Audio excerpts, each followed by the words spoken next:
vois rien, le pays nous appelle. Si nous avons dans la tête la donner la liberté, notre devoir sera d'être un modèle de l'espérance promise à l'humanité.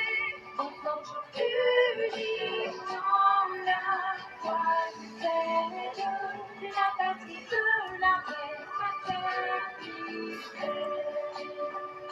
La patrie de la fraternité. On forge unis dans la voie du ciel, la patrie de la fraternité. La patrie de la fraternité. La patrie de la fraternité.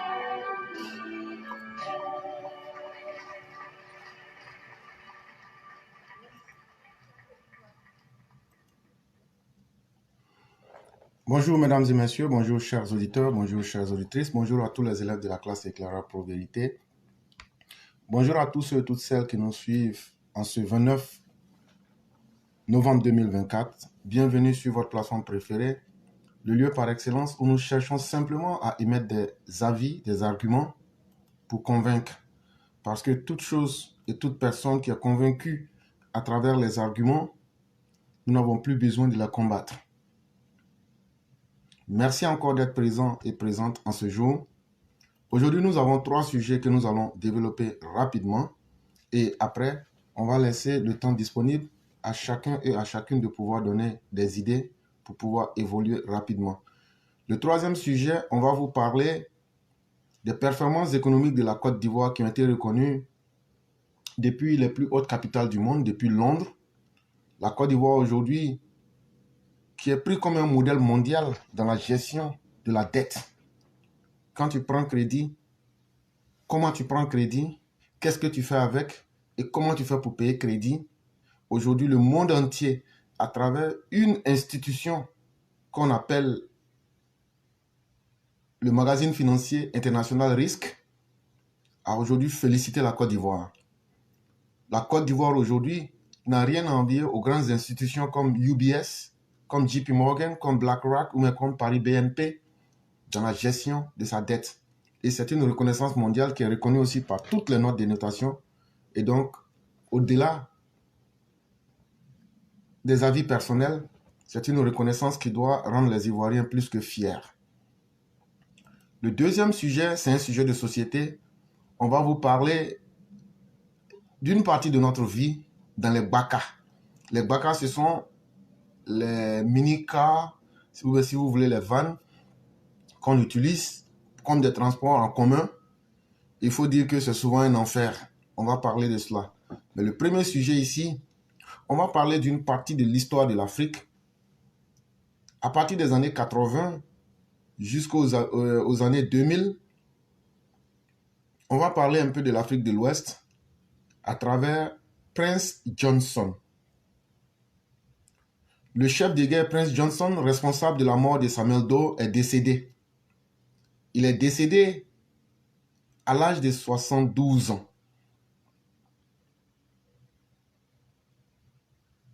Pour ceux qui se souviennent de la violente guerre qui a ravagé le Libéria entre 1989 et 2003, vous vous souviendrez d'une vidéo qui a circulé où vous voyez un chef de guerre qui était entouré par ses acolytes en train de siroter une bière pendant que Samuel Doe se faisait copieusement découper et il se faisait torturer dans le même temps.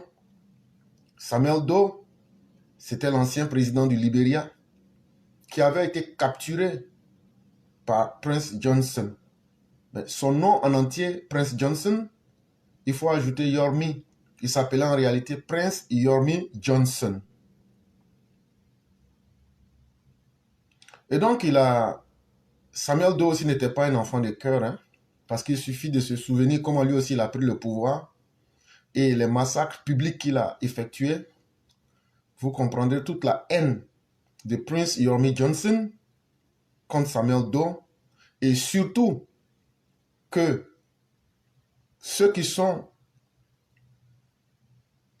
les descendants d'Américains qui étaient venus au Libéria sous-estimaient fortement les natifs. Et donc le résultat de toute cette haine, c'est ce que Prince Yormi Johnson va démontrer à travers cette vidéo que beaucoup parmi nous ont pu voir. Il aura donc été un acteur majeur de la crise sanglante qui a ravagé le Libéria entre 1989 et 2003. On ne sait vraiment pas de quoi il est mort, ça a été une mort soudaine. Et c'est à l'AFP qu'on a appris la nouvelle à partir d'un sénateur de son parti politique. Et il disait ceci: nous l'avons perdu ce matin, il est décédé à l'hôpital Hope for Women, dans la banlieue de Monrovia, a déclaré à l'AFP Wilfried Bangura, l'un des cadres de son parti.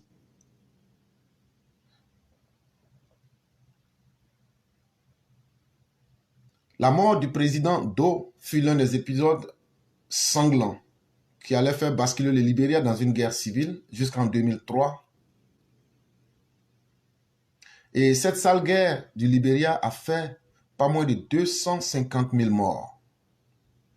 Oui, les gens oublient, mais souvent il faut rappeler ces faits pour dire que des massacres, il y en a eu en Afrique.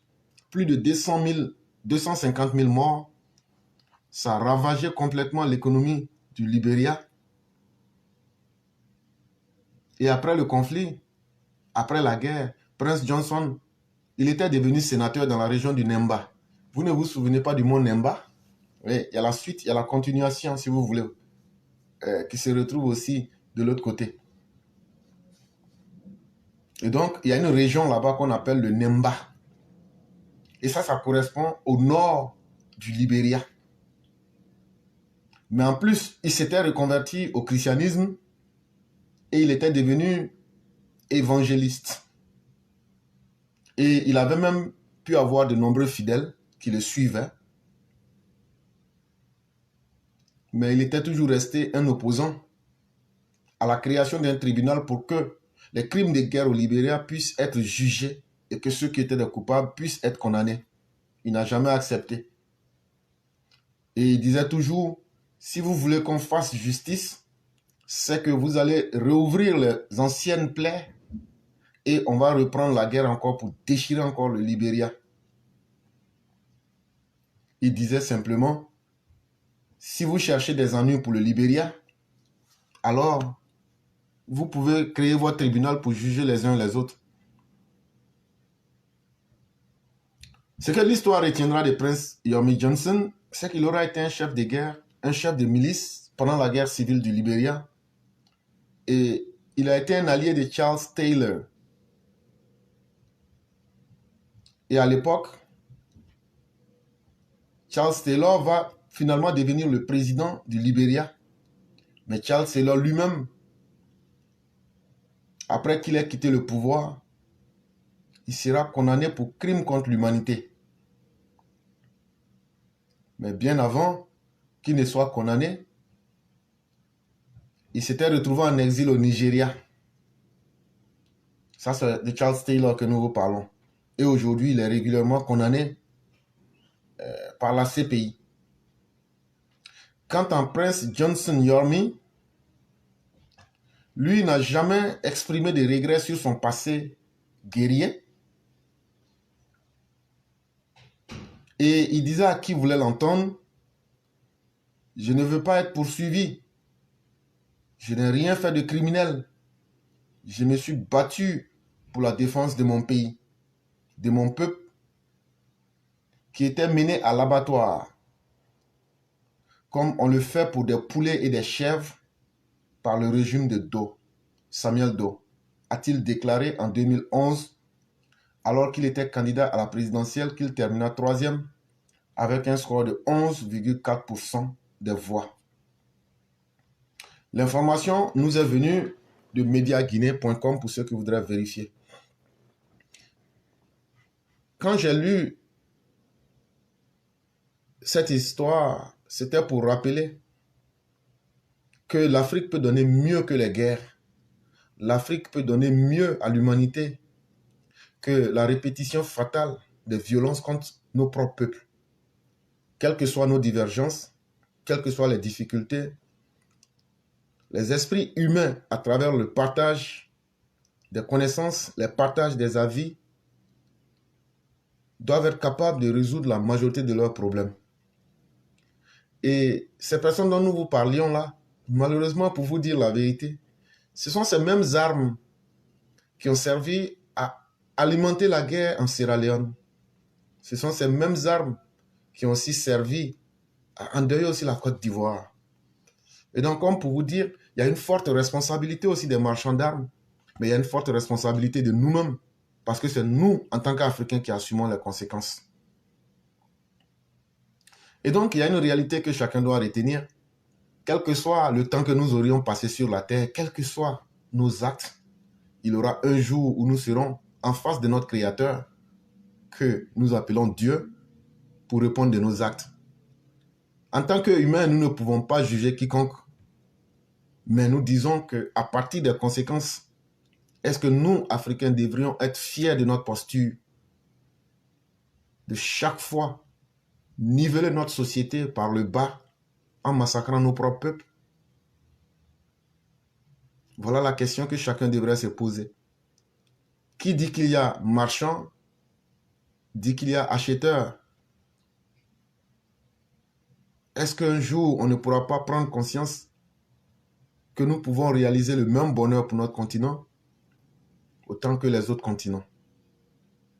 Voilà autant de défis qui se posent aujourd'hui à nous, Africains, et aux générations à venir. Et c'est pourquoi il faut choisir des hommes politiques qui ont de la valeur, qui ont des idées et qui ont des propositions à faire aux sociétés.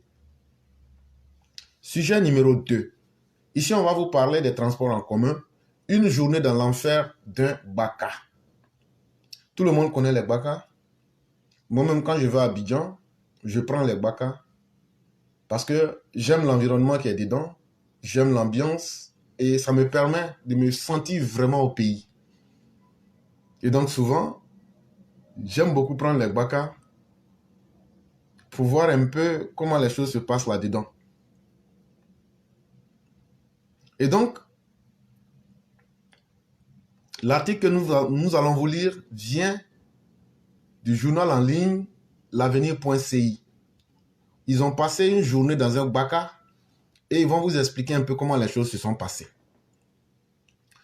À Abidjan, il ne se passe pas un jour où les passagers du véhicule en transport en commun, appelé communément baka, ne se disputent pas avec les apprentis des chauffeurs de ce type de moyens de déplacement. Les causes des attitudes peu recommandables de ces derniers envers les citoyens qui ne désirent que se rendre d'une zone à une autre pour vaquer à leurs différentes occupations quotidiennes. Celui qui vous dit que les bakas ne sont pas utiles, cette personne-là vous ment. Les bakas sont non seulement utiles, mais c'est devenu même une partie de nos vies. Mais malheureusement, ceux qui sont les animateurs des bakas, c'est-à-dire les chauffeurs, c'est-à-dire les apprentis, dans la majorité, ce n'est pas tous, mais dans la majorité, ce sont des personnes qui vraiment posent problème. L'usage du baka véhicule de transport en commun intercommunaux par certains Abidjanais est bien fréquent. Le prix du transport étant moins coûteux que ceux d'un taxi-compteur et de la voiture de transport en assistance appelée VTC. Mais pourquoi les gens prennent beaucoup les bakas? Les gens prennent beaucoup les bakas parce que c'est moins cher. Qui ne connaît pas la fameuse chanson de M. Daouda? Les bakas d'Abidjan. Tout le monde connaît cette belle chanson. Et souvent, ce n'est même pas forcément le statut social, puisque tout le monde prend les bakas. On peut donc comprendre la raison pour laquelle plusieurs opérateurs économiques investissent d'importants moyens financiers dans ce domaine d'activité. La population aussi s'augmente, s'accroît, et ceux qui arrivent à investir dans les BACA, ils se font aussi de l'argent. Mais seulement voilà, il est rare de ne pas être de mauvaise humeur une fois qu'on emprunte un BACA à Abidjan. Mais, malgré toutes les raisons qu'on vient de vous donner, si tu prends BACA, comme dirait quelqu'un, il faut avoir du cardio. Il faut avoir le cœur à l'ouvrage. Parce que tout peut arriver dans un BACA. Tu peux te faire insulter. Tu peux te faire rabrouer. En tout cas, dans un BACA, tout peut arriver. Mais, c'est ça aussi. Et donc, un certain lundi, 28 octobre 2024, de très bonne heure, il y a un monsieur qui s'appelle AK. Lui, il voulait aller à Cocody, au Nouveau Goudron. Mais M. AK, lui, vit à Yopougon.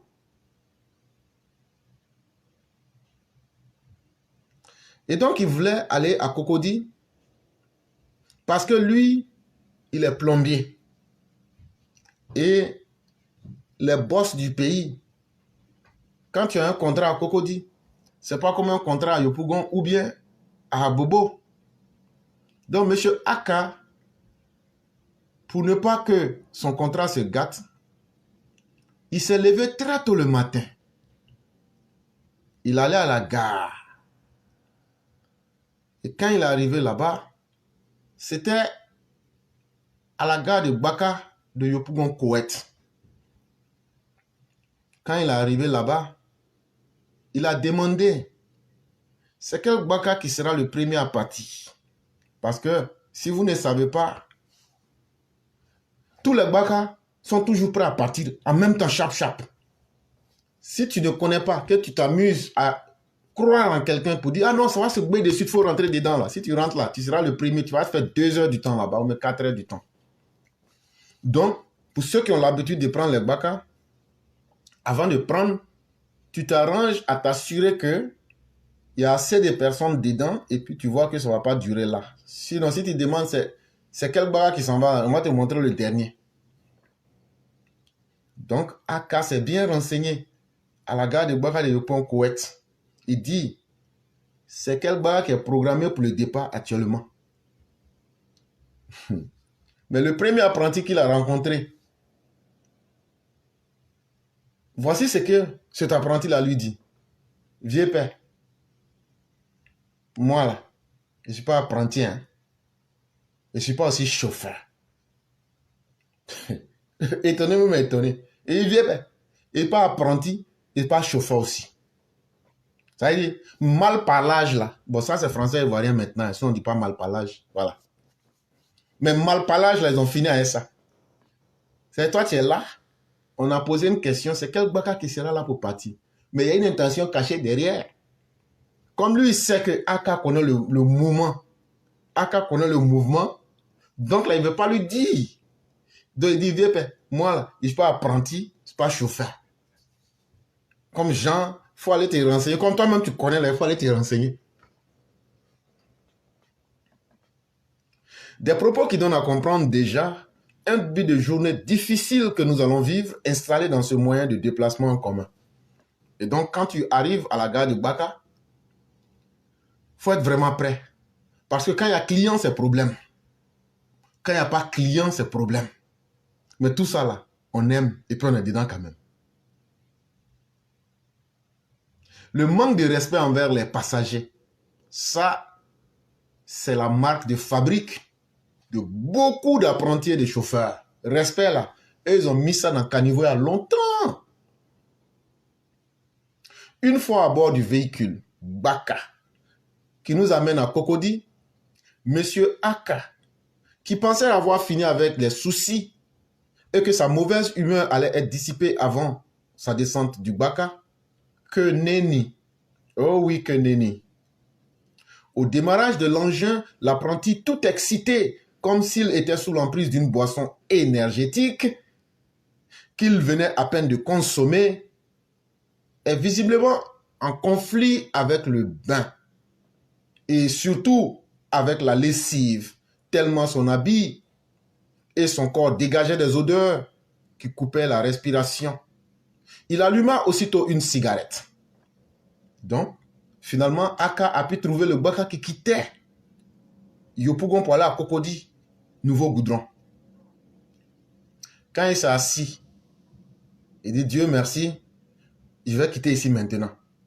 Il ne savait pas que c'est maintenant même que ses problèmes vont commencer. L'apprenti, mais au quartier, on appelle ça apprenti. Donc, habituez-vous à nos termes. L'apprenti, là, d'abord même là, lui-même là, il niaise.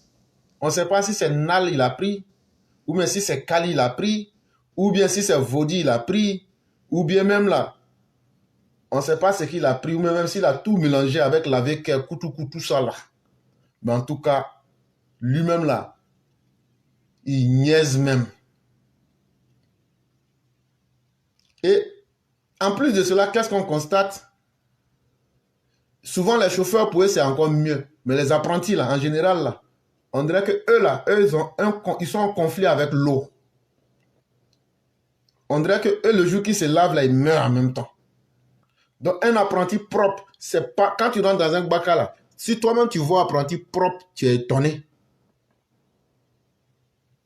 Si tu vois un apprenti qui a un habit propre, toi-même, là, tu vas te dire ça, là, ça ne doit pas être Gbagba. Donc, la saleté, c'est comme leur compagnon de vie. Et le Gbagba que M. Aka avait pris de Yopougon à Cocody, là, l'apprenti qui était dedans, là, aïe, aïe, aïe, odeur peut tuer. J'ai dit lui seul. Et puis, leurs aisselles, là, parce que moi, je remarque tout ça. Leurs aisselles, là, tu vois, les poils, là, c'est tellement sale, tu as l'impression que souvent, là, les bouts de leurs poils, là, c'est blanc, blanc comme ça. Ah, c'est pas bon. C'est bon comme ça. Mais tout ça, là, et puis, ils aiment lever leurs mains pour mettre ça truc. Et puis maintenant, l'odeur de leurs aisselles, là, ça commence maintenant à assaisonner les clients. Mais lui, il s'en fout. Il n'est pas propre. Il est mal habillé. Et en même temps aussi, il sent. Mais tout ça là, les clients encaissent. Et le voyage continue. Ça n'a pas suffi, hein. Au moins, la voiture est en train de rouler là. L'apprenti a allumé en même temps une falle. Falle ici, c'est cigarette. Nous, on appelle ça clope. Il a allumé en même temps une cigarette. Et qu'est-ce qu'il fait? Il tire en même temps une bouffée de la cigarette. Et puis il avale ça. Et puis il regarde mal les gens. Hein. Il vous regarde un œil fermé. Il sait. Et puis maintenant, qu'est-ce qu'il fait maintenant? Il a avalé la fumée là. Et puis maintenant, il regarde les gens. Il regarde les gens en style dangereux. Et puis un coup comme ça, maintenant, il a commencé. C'est-à-dire, en direction des clients là, hein, il est en train de... pour mettre la fumée là sur les clients.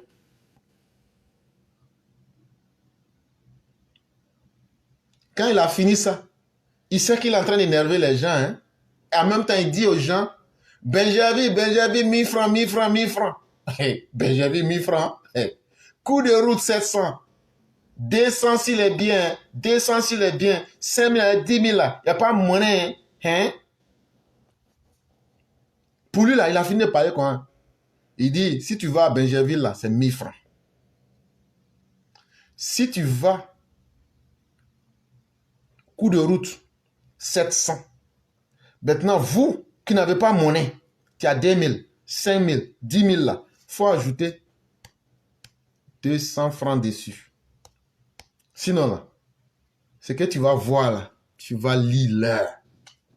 Ce qu'il va te faire là, il ne t'a pas encore dit, mais tout le monde sait. Quelques minutes plus tard, la fumée de la cigarette, sous l'effet du vent qui soufflait, se propageait dans le minicar. Et donc, la fumée de la cigarette, là, ça se répand dans le bar comme ça. Waouh! Il sait que ça va gêner les gens. Donc, il est prêt. Il a un kata. Il sait que ça a énervé les gens. Un coup, il y a un client qui s'est levé.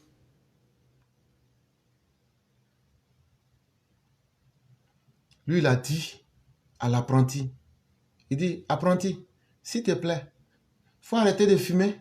Ça me dérange. Le monsieur a dit ça poliment. Hein. Le monsieur a dit ça poliment.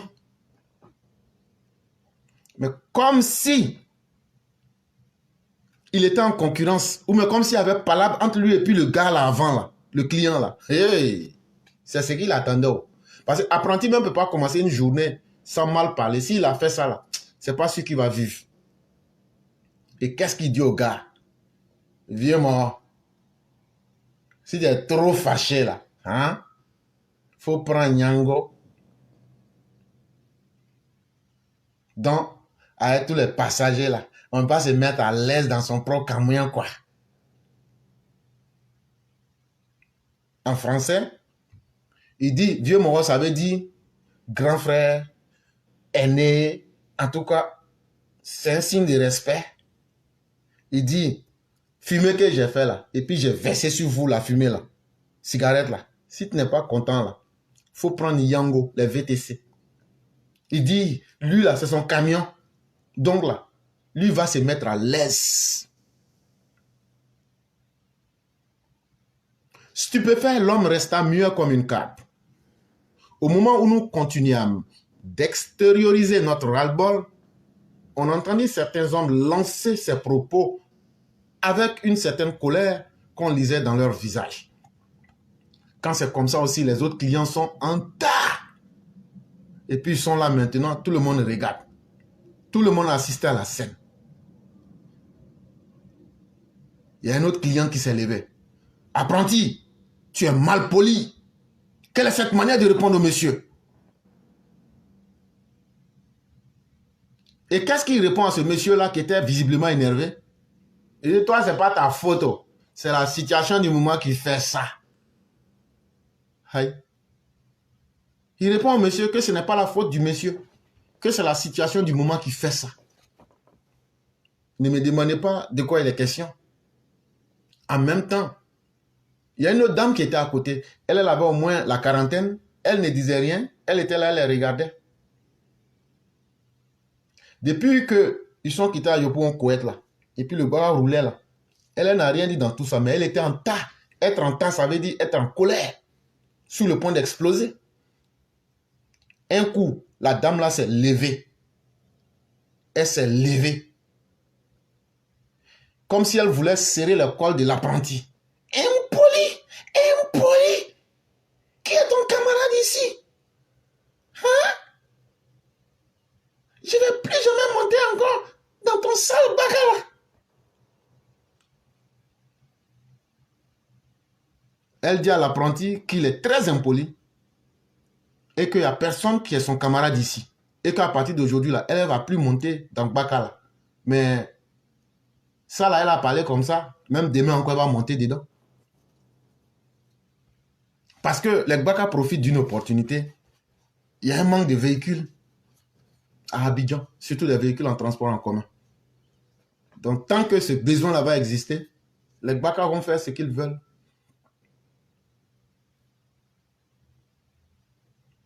Et donc, quand le chauffeur a vu que la situation commençait à ne pas être bonne derrière lui, qu'est-ce qu'il a fait? Ils étaient déjà sur l'autoroute. Il a mis dedans sans aller en même temps. D'après même, il a commencé à bomber. Il a commencé à aller à vive allure sur l'autoroute. Dans le même Baka, il y avait un là, lui, il était habillé, costume, épinglé, correctement. Lui, il se lève maintenant. Lui, il s'est comporté en responsable, quoi. Et là, lui, maintenant, il dit au chauffeur, avec un ton très posé, il dit, chauffeur, pardon, il faut parler à ton apprenti pour qu'il arrête de nous traiter de cette manière. Lui, le monsieur là, il pensait que l'apprenti, pardon, le chauffeur, allait être capable d'interpeller l'apprenti pour que cette situation-là puisse cesser. Parce que le monsieur s'est comporté en responsable. Mais c'est là même qu'il sera choqué. Qu'est-ce que le chauffeur lui répond? Monsieur, ne gâte pas ma journée, hein. Je viens de commencer. Je cherche recette. Vous aimez trop ça.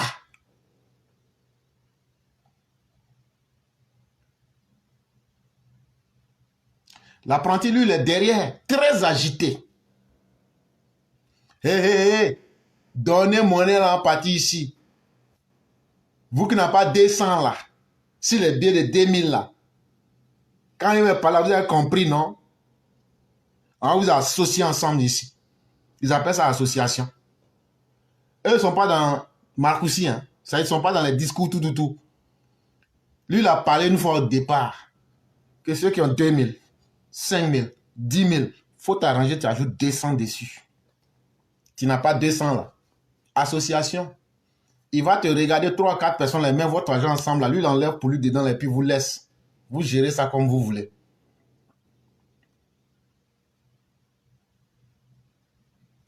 Les clients vont commencer à faire sortir les billets de 1000 francs dans le véhicule. Et au niveau de Cocody Carrefour, la vie, 600 francs. Madame, il t'a dit de monter un monnaie, non? Voilà ça. Moi, je n'ai pas monnaie. Débrouillez-vous là-bas. Fini. Il est parti. C'est comme ça qu'il s'est adressé à la femme. Et il s'est débarrassé d'elle sans ménagement. D'abord, elle ne voulait même pas prendre. Comme elle ne voulait pas prendre là. La dame était étonnée, non? Elle est descendue, non? Il a regardé en même temps, là, les 600 là. C'était une pièce de 100 francs et puis 500 francs. Il a jeté ça en même temps. Et puis il est parti. Il a jeté ça sur elle en bas là-bas. Elle était déjà descendue. Et puis lui, il a gagné en temps en même temps. Et puis qu'est-ce qu'il dit? Débrouillez-vous.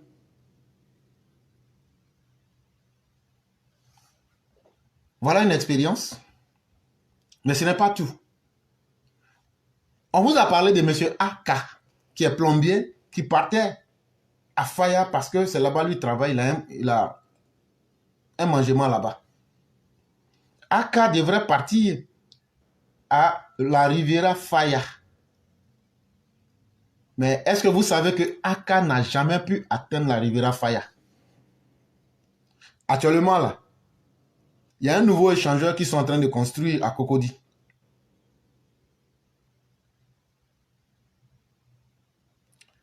Quand ils sont arrivés là-bas, ils ont déposé Aka là-bas. Or, Aka, il ne voulait pas avoir de problème avec quelqu'un. Avant de prendre le Baka, pour éviter tout problème de monnaie là, Aka était obligé de payer l'eau en sachet là, pour avoir monnaie. Il avait la monnaie, tout. Il pensait qu'il était sauvé, qu'il n'allait pas avoir de problème. Sa course qui devrait se terminer à Faya, il n'a jamais pu atteindre Faya.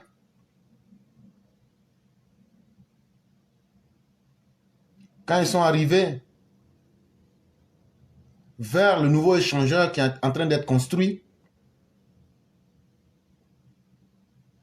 ils ont changé de langage. C'est un peu juste après Palmeraie, après barrage là. Ils sont allés déposer là-bas. Quand ils ont dépassé un peu 9 kilos, ils sont allés déposer là-bas.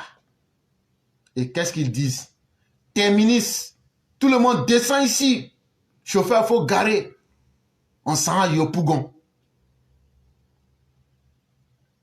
L'apprenti a ainsi mis fin au trajet aux grandes dames de certains passagers qui n'atteindront jamais leur destination initiale. C'est ça aussi la réalité dans les Baka.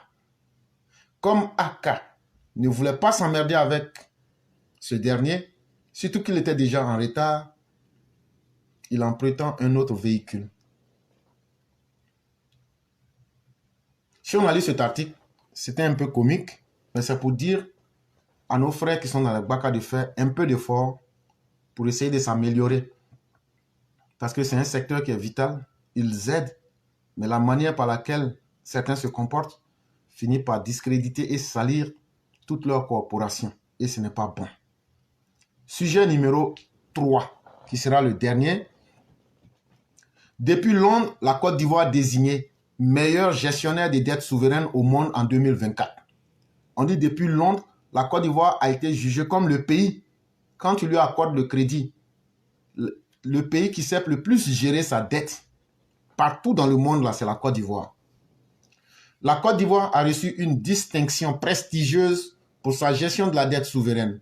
Lors d'une cérémonie organisée à Londres le 26 novembre 2024, la Direction générale des financements, en abrégé DGF, de la Côte d'Ivoire a été récompensée par le magazine financier international RISC, RISK, remportant le prix du meilleur gestionnaire de dette souveraine au monde en 2024.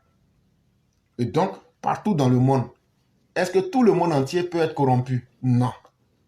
Cette année, le 26 novembre 2024, le monde entier a reconnu que Alassane Ouattara et son régime sont des bons gestionnaires. Quand tu leur donnes crédit, non seulement ils savent quel type de crédit prendre, mais ils utilisent ça correctement et ils n'ont pas de défaut de paiement. Et on connaissait déjà les agences de notation, on connaissait déjà la Banque mondiale, on connaissait déjà le FMI, on connaissait déjà les institutions de Bretton Woods, mais le magazine financier international RISC, c'est quelque chose de nouveau. Et eux ici, ils le disent clairement, c'est une reconnaissance meilleur gestionnaire de dettes souveraines au monde, dans le monde entier. Ce prix met en lumière l'efficacité, la transparence et l'innovation de la gestion de la dette publique ivoirienne.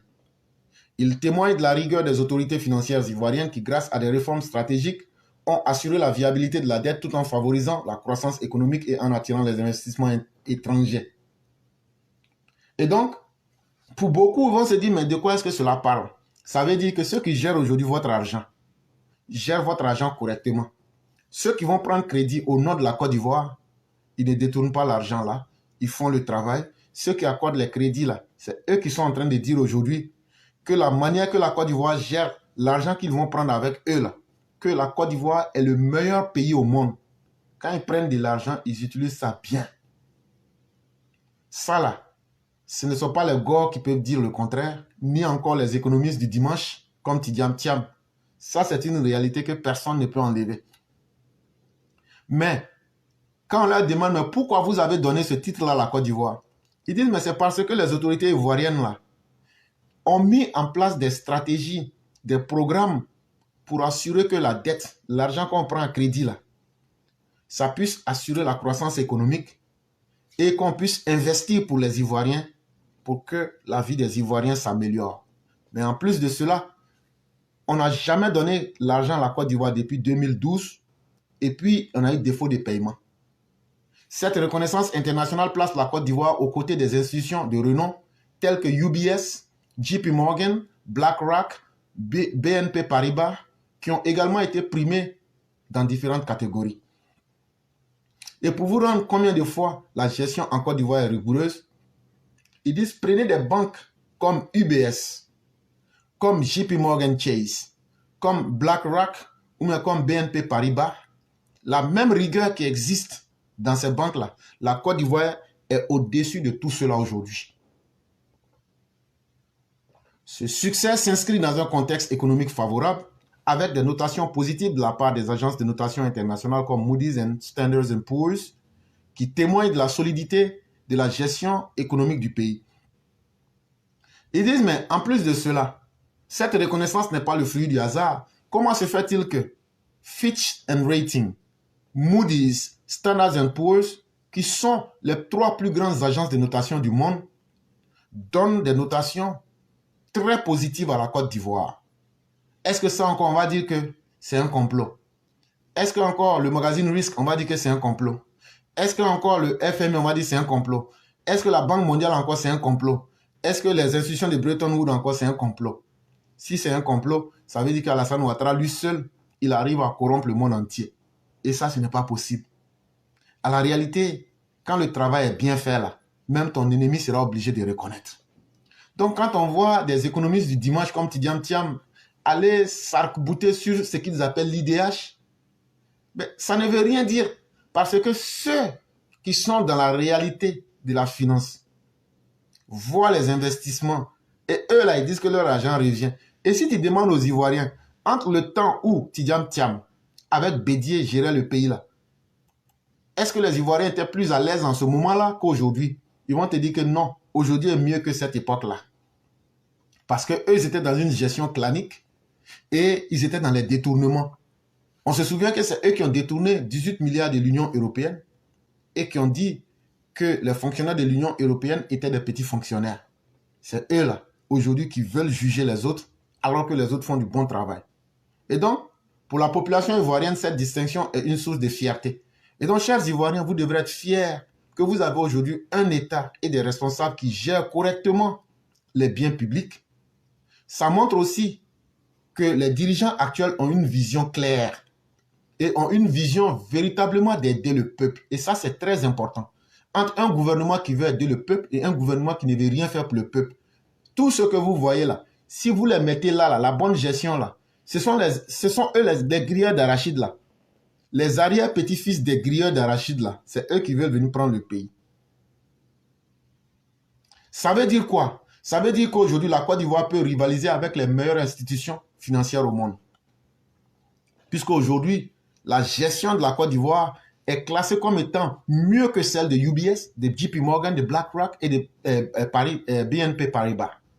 Et donc, vous comprenez que c'est du grand travail qui a été fait. Et quand quelque chose est bien là, il ne faut pas être mauvais pour ne pas le reconnaître. Le pays continue de renforcer sa position de leader économique en Afrique de l'Ouest, attirant de plus en plus l'attention des investisseurs internationaux. Et grâce à cela, ça fait que les investisseurs internationaux ont plus confiance encore à la Côte d'Ivoire.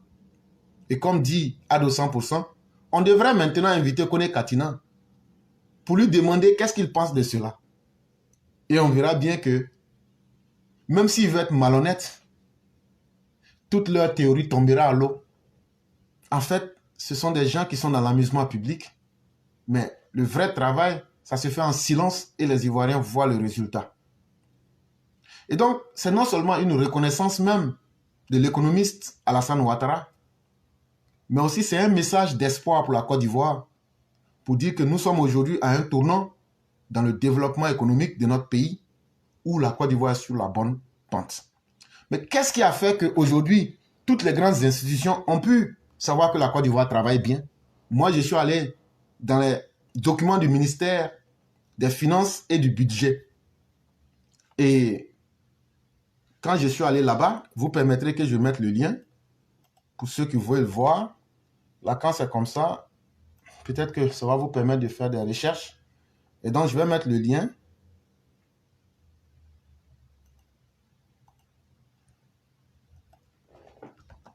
OK. Donc, je viens de mettre le lien. Voilà, je l'ai mis 3 fois. Et dans tout ce que je vous disais, je vais vous lire rapidement les stratégies qui ont permis à l'État de Côte d'Ivoire de pouvoir atteindre ce niveau-là. Je suis rentré dans le bulletin des statistiques de la dette publique, produit par le ministère des Finances et du Budget, en date du 30 juin 2024. En réalité, si je veux parler en français simple, c'est le document d'audit. Un document d'audit du ministère des Finances et du Budget, pour vous dire la vérité. Puisque quand vous allez ouvrir le document, vous allez voir, c'est écrit dessus, je crois, provisoire. Mais en réalité, c'est le budget, comment on appelle ça? C'est l'audit. Parce que je ne voulais pas seulement me limiter à ce que je lis dans les journaux. Et quand je suis allé là-bas, je vais vous lire ce que j'ai pu découvrir. Et ça vous permet de comprendre pourquoi aujourd'hui, la Côte d'Ivoire a pu atteindre cette distinction. Et là, je vais lire ça rapidement, comme on est pris par le temps. Peut-être qu'un autre jour, on va développer ça. Et voici ce qui est écrit, par exemple. La gestion de la dette publique de l'État de Côte d'Ivoire s'est considérablement améliorée ces 10 dernières années. L'État de Côte d'Ivoire, à la faveur des allègements et annulations de la dette intervenue au point d'achèvement de l'initiative PPTE en juin 2012, l'État de la Côte d'Ivoire s'est inscrit dans une dynamique d'endettement prudente et de gestion active de la dette publique. À travers ces actions pertinentes mises en œuvre par le gouvernement, des réformes importantes ont été ainsi entreprises. Afin d'encadrer les emprunts publics, conformément au règlement R09-UEMOA, au plan institutionnel et réglementaire, l'État de Côte d'Ivoire dispose d'une loi organique portant politique nationale d'endettement et de gestion de la dette publique. Elle a été adoptée par les deux chambres du Parlement, à savoir l'Assemblée nationale et le Sénat, le 6 juin 2024. La création du Comité national de la dette publique, CNDP, comité interministériel qui a pour mission de suivre et d'évaluer l'implémentation, c'est-à-dire la mise en œuvre pratique de la politique d'endettement ainsi que les objectifs de l'État en matière d'endettement et de gestion de la dette. La mise en place d'une entité unique. C'est tout l'ensemble des stratégies que la Côte d'Ivoire a mis en place là. C'est ce que je suis en train de vous citer comme ça. La mise en place d'une entité unique de gestion de la dette, de la trésorerie de l'État, organisée en front, middle et back office, direction générale des financements. Placée sous la tutelle du ministère des Finances et du Budget, elle est la seule entité qui assure la négociation et la mobilisation des ressources de l'État, ainsi que la gestion de la trésorerie et de la dette publique.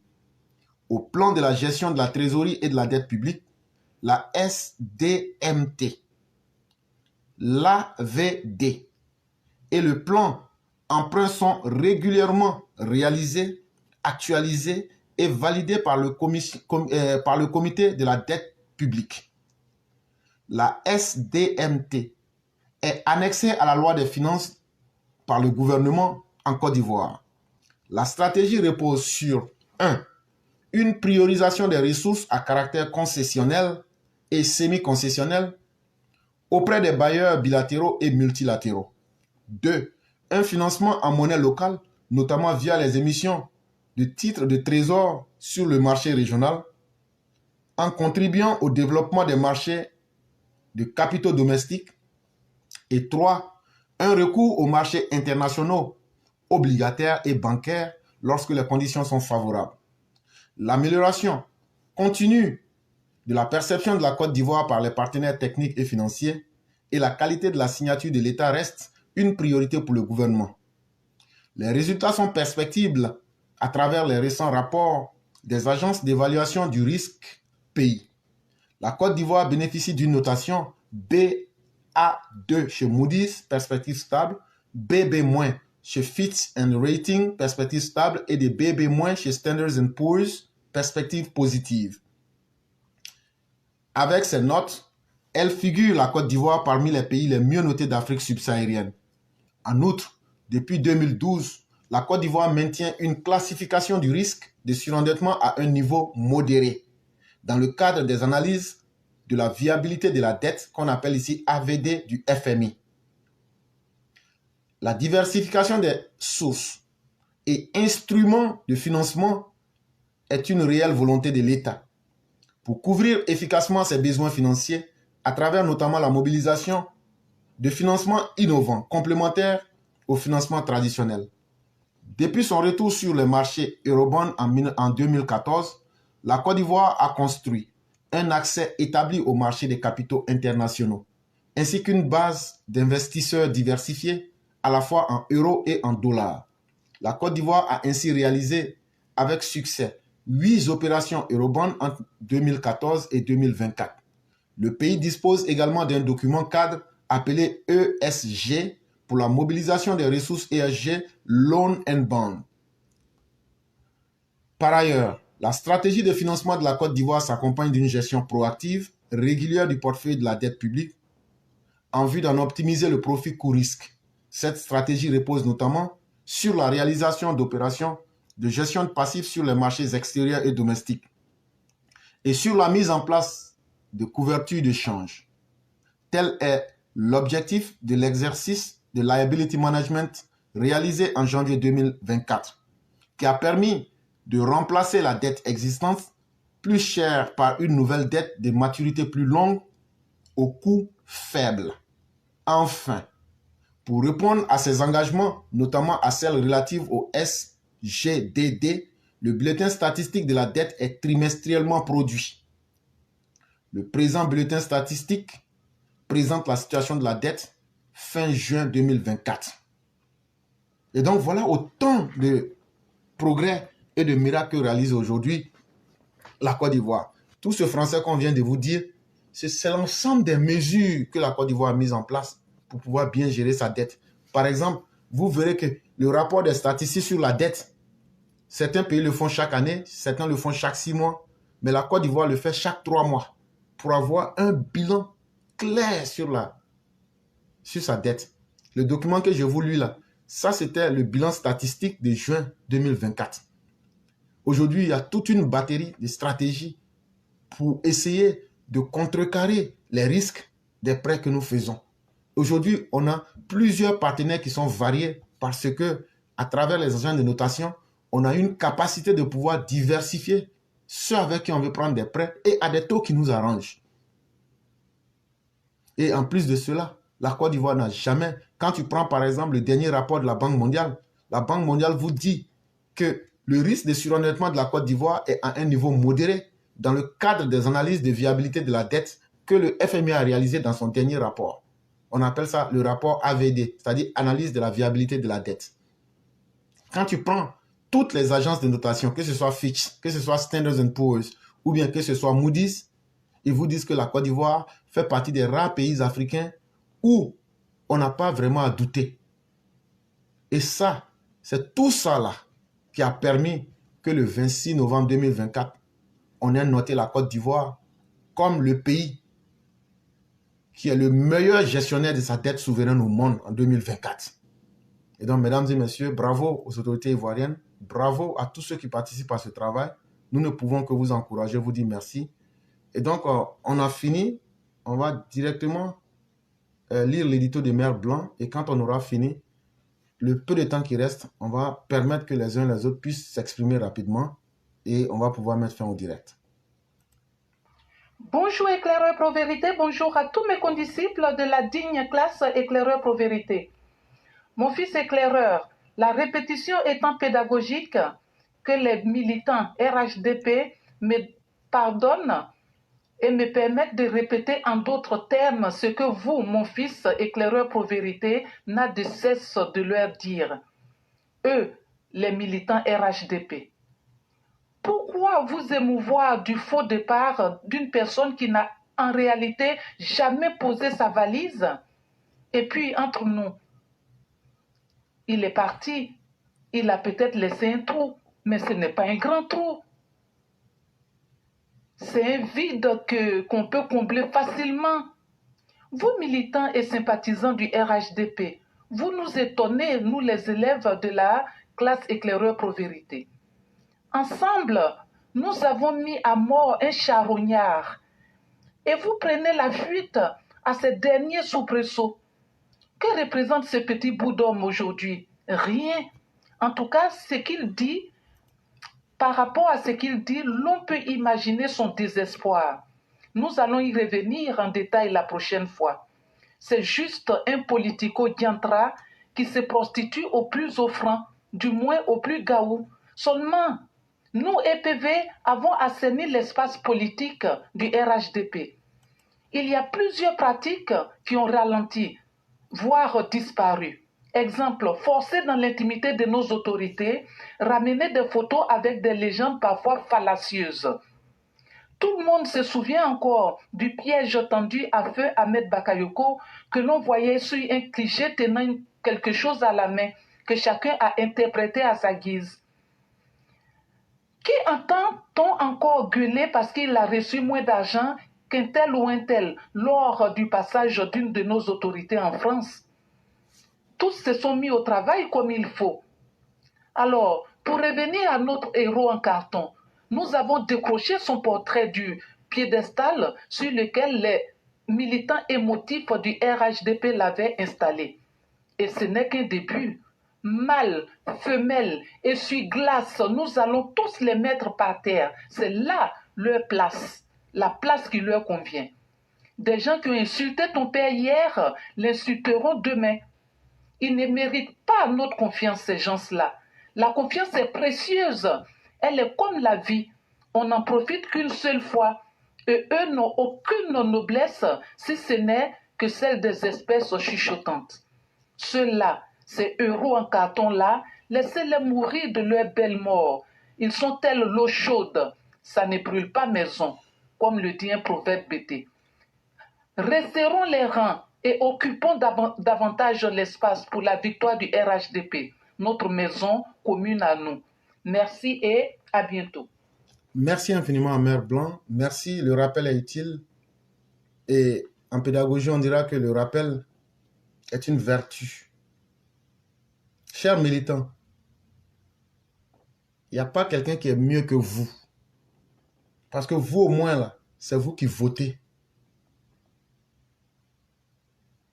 On ne peut pas rester derrière les réseaux pour mettre un président au pouvoir. Mais vous, vous avez voté. C'est votre voix qui a mis Alassane ici, au pouvoir, le président. Ne vous sous-estimez pas. Et vous avez des communicants qui développent des sujets que personne ne peut développer sur la toile. Évitez d'être complexé.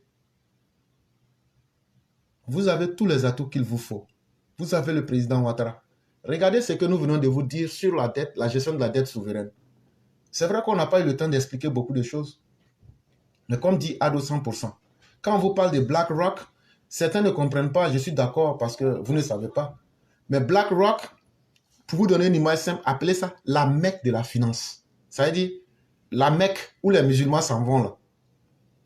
Dans le secret là, on dit c'est la Mecque de la finance. C'est le Vatican de la finance. BlackRock là. Et si ceux qui ne savent pas, quand on parle comme ça, c'est BlackRock qui gère l'argent de Google, Amazon, Facebook, Apple, Coca-Cola. Ça, c'est ce que eux-mêmes nous disent. Sinon, il y a plusieurs autres grandes institutions qui sont gérées par BlackRock seul. Maintenant, figurez-vous que quelqu'un qui confie son argent à BlackRock, comme Google, Amazon, Facebook, Apple, Coca-Cola et bien d'autres, et qu'on vienne dire que la Côte d'Ivoire gère mieux que BlackRock. Ce n'est pas les Ivoiriens qui l'ont dit, c'est l'institution Risk à Londres qui l'a dit. Et donc c'est une distinction qui est à un niveau que vous ne pouvez pas imaginer. Mais qui a pu faire ça? Le président Ouattara. Et pourquoi et comment le président Ouattara a pu faire ça? Parce que toi, le militant qui m'écoute là, quand tu allais voter pour le président là, c'est ton travail qui est là. C'est toi qui as fait. Les ponts, les routes là, c'est toi qui as fait. Ceux qui crient sur la toile là, qui vont et puis qui reviennent là, il n'y a aucun parmi eux qui a voté pour nous. Il n'y a aucun qui a voté pour le président Ouattara. Donc toi, le militant, le travail que tu as fait là, ceux-là ne pourront jamais faire. Mais c'est parce que c'est devenu bon qu'ils sont venus. Et il y a certains cadres qui leur ont favorisé cette chienlit. Mais c'est leur problème. Mais une chose est évidente. Ce qui s'est passé par le passé ne se passera plus. Aujourd'hui, il y a combien de personnes qui ont été mises au chômage parce que grâce à notre combat, on leur a dit, vous n'aurez plus les billets d'avion pour faire les va-et-vient. Vous n'êtes pas mieux que nos militants. Aujourd'hui, ces personnes-là ne voyagent plus.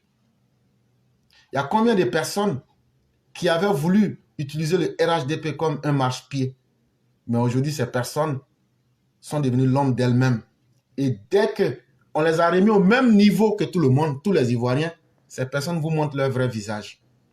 Et depuis le départ, on avait dit que ces personnes ne seront jamais vraies. Et donc aujourd'hui, ce n'est pas la première fois, ce n'est pas la deuxième fois. Mais celui qui permet d'être couillonné une troisième fois, c'est que c'est plus la peine. C'est que nous vous disons, désabonnez-vous massivement et oubliez ces personnes quand l'on cherche à oublier le corona ou même la peste. C'est ce qui est mieux pour vous. Et donc nous avons fini. Il nous reste en réalité une vingtaine de minutes. Tous ceux qui vont appeler, on va vous laisser rapidement 5 minutes pour pouvoir finir le direct le plus rapidement possible. Et donc déjà on va débuter avec la première personne à qui nous allons laisser ces 5 minutes pour qu'il puisse s'exprimer. Merci à tous ceux qui nous ont suivis. Merci encore de nous faire confiance. Alassane Ouattara est notre candidat en 2025 et c'est avec lui que nous allons conduire le navire ivoire pour le lendemain meilleur parce que c'est un homme qui est sûr et qui n'a pas encore trahi. Et donc, chers militants, restez toujours sereins et déterminés. Et évitez de vous disperser en allant écouter n'importe qui et n'importe où. Bonjour, cher frère, comment allez-vous? Oui, bonjour, grand frère, ça va bien? Dieu merci, tout va très bien. Donc, on va vous laisser vos 5 minutes. Ok, parfait. Bonjour à vous, bonjour à tous ceux qui nous écoutent. Mhm. Encore de nouveau, je viens aujourd'hui pour vraiment donner des idées pour que vraiment le pays aille mieux. Mhm. Vous savez, chers parents, chers grands frères, vous le savez, actuellement là, je vais prendre l'exemple sur l'équipe, sur les éléphants de Côte d'Ivoire. Vous savez, quand les éléphants de Côte d'Ivoire doivent aller représenter le pays dans des championnats, la CAN, l'éliminatoire Coupe du Monde, chers parents, vous savez, on prend la peine de chercher les éléphants qui ont du talent à travers les championnats occidentaux et tout ça. Les championnats occidentaux, là, c'est le masterclass. Donc, si tu joues là-bas, là, c'est que tu es très bon. Donc, pour aller représenter le pays, qu'est-ce qu'on fait? On prend des gens vraiment qui ont du talent, qui jouent dans des championnats qui ont un niveau très, très, très avancé. Parce que quand on va représenter le pays, là, c'est un poste qui est sérieux, c'est un poste qui est important. On veut que le pays ait de l'honneur avec ça. Qu'est-ce que je veux dire par là? J'aimerais vraiment éclairer, on avait peut-être brossé à un moment donné, mais j'aimerais vraiment interpeller nos dirigeants. Actuellement, il y a beaucoup, beaucoup de talents ivoiriens qui sont à l'extérieur. Ces talents qui sont à l'extérieur, là, je ne parle pas de ceux qui ont fait des bêtises, comme Tidjam Tiamé. Ça, on ne parle pas de lui. Voilà.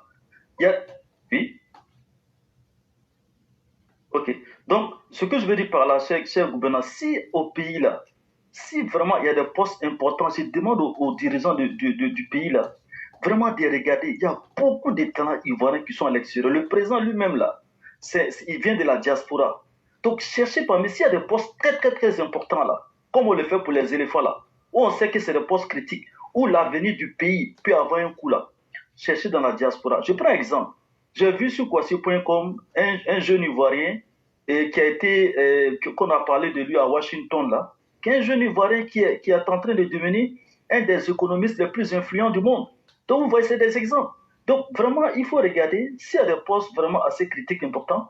Moi, j'invite vraiment nos gouvernants là de regarder. Il y a vraiment, en Occident, là, le travail que les gens font en Occident, c'est pas petit à faire, hein. C'est pas du gâteau, là. Les gens travaillent très dur et ils sont habitués à la rigueur du travail et ils vont pouvoir beaucoup aider le pays. Autre chose aussi pour rajouter, comme ce que Clara avait dit la dernière fois, c'est-à-dire que si vous sollicitez les gens qui sont en diaspora, ils n'ont pas le temps, hein. Votre affaire de dire qu'ils n'ont qu'à remplir les papiers qui font 10 000 lignes, ils n'ont pas le temps. Donc, si on a besoin d'eux, là, vraiment faciliter la tâche, ils vont vraiment venir aider beaucoup le pays. Je viens de donner un exemple tantôt du jeune ivoirien qu'on parle de lui à Washington, qui est en train de devenir un des meilleurs économistes actuellement au monde, qui est en train d'avoir un impact. Donc, pour moi, c'est important. Tous ces talents-là, il faut faire en sorte de les ramener au pays. Comment est-ce qu'il peut faire pour aider le pays? Pour moi, c'est très important. C'est juste ce message que j'avais aujourd'hui, grand frère. Merci. Vraiment, merci beaucoup. Et ce que tu dis, c'est tellement juste. Et c'est vrai. Même le président actuel des États-Unis, Joseph Junior Biden, le plan du renouvellement des infrastructures qui a été mis en place là, est-ce que tu sais que c'est un Ivoirien qui est à la tête de ça? C'est grave, tu m'apprends quelque chose, hein? Je ne savais pas. C'est un certain Diallo. C'est un Ivoirien. Non, il faut qu'on aille les chercher là. C'est comme quand nos joueurs de ballon, ils sont bons là. Et les autres pays qui essaient de les récupérer là. Tu vois, non? Donc, si on ne les récupère pas là, les gens vont les prendre et dire, bon, on va les faire. Effectivement. Et c'est ça la force de l'Amérique. L'Amérique utilise tous les talents du monde. C'est ce qui fait que l'Amérique est toujours devant. Et tu sais que Elon Musk, tu sais qu'il est sud-africain? Ah non, je ne savais pas. Elon Musk est sud-africain.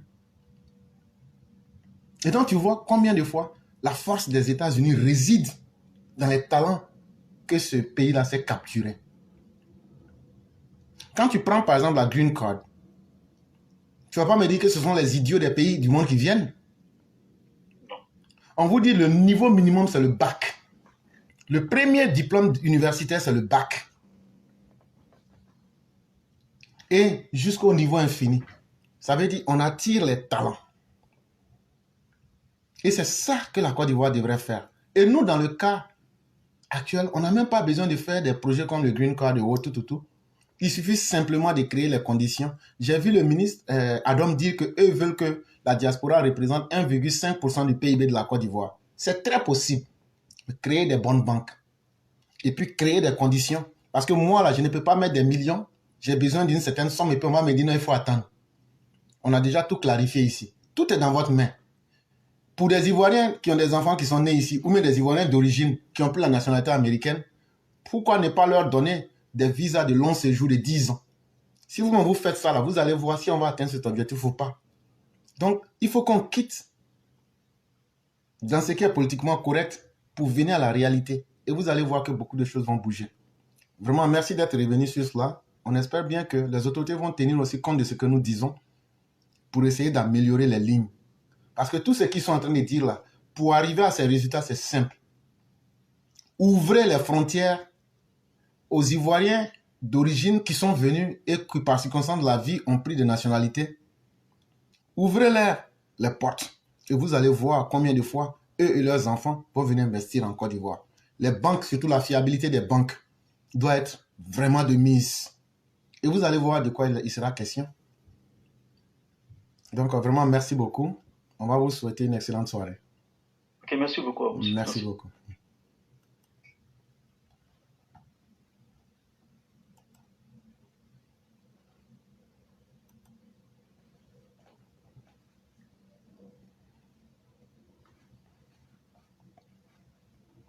Bonjour à notre père Martial Koulibaly qui est parmi nous.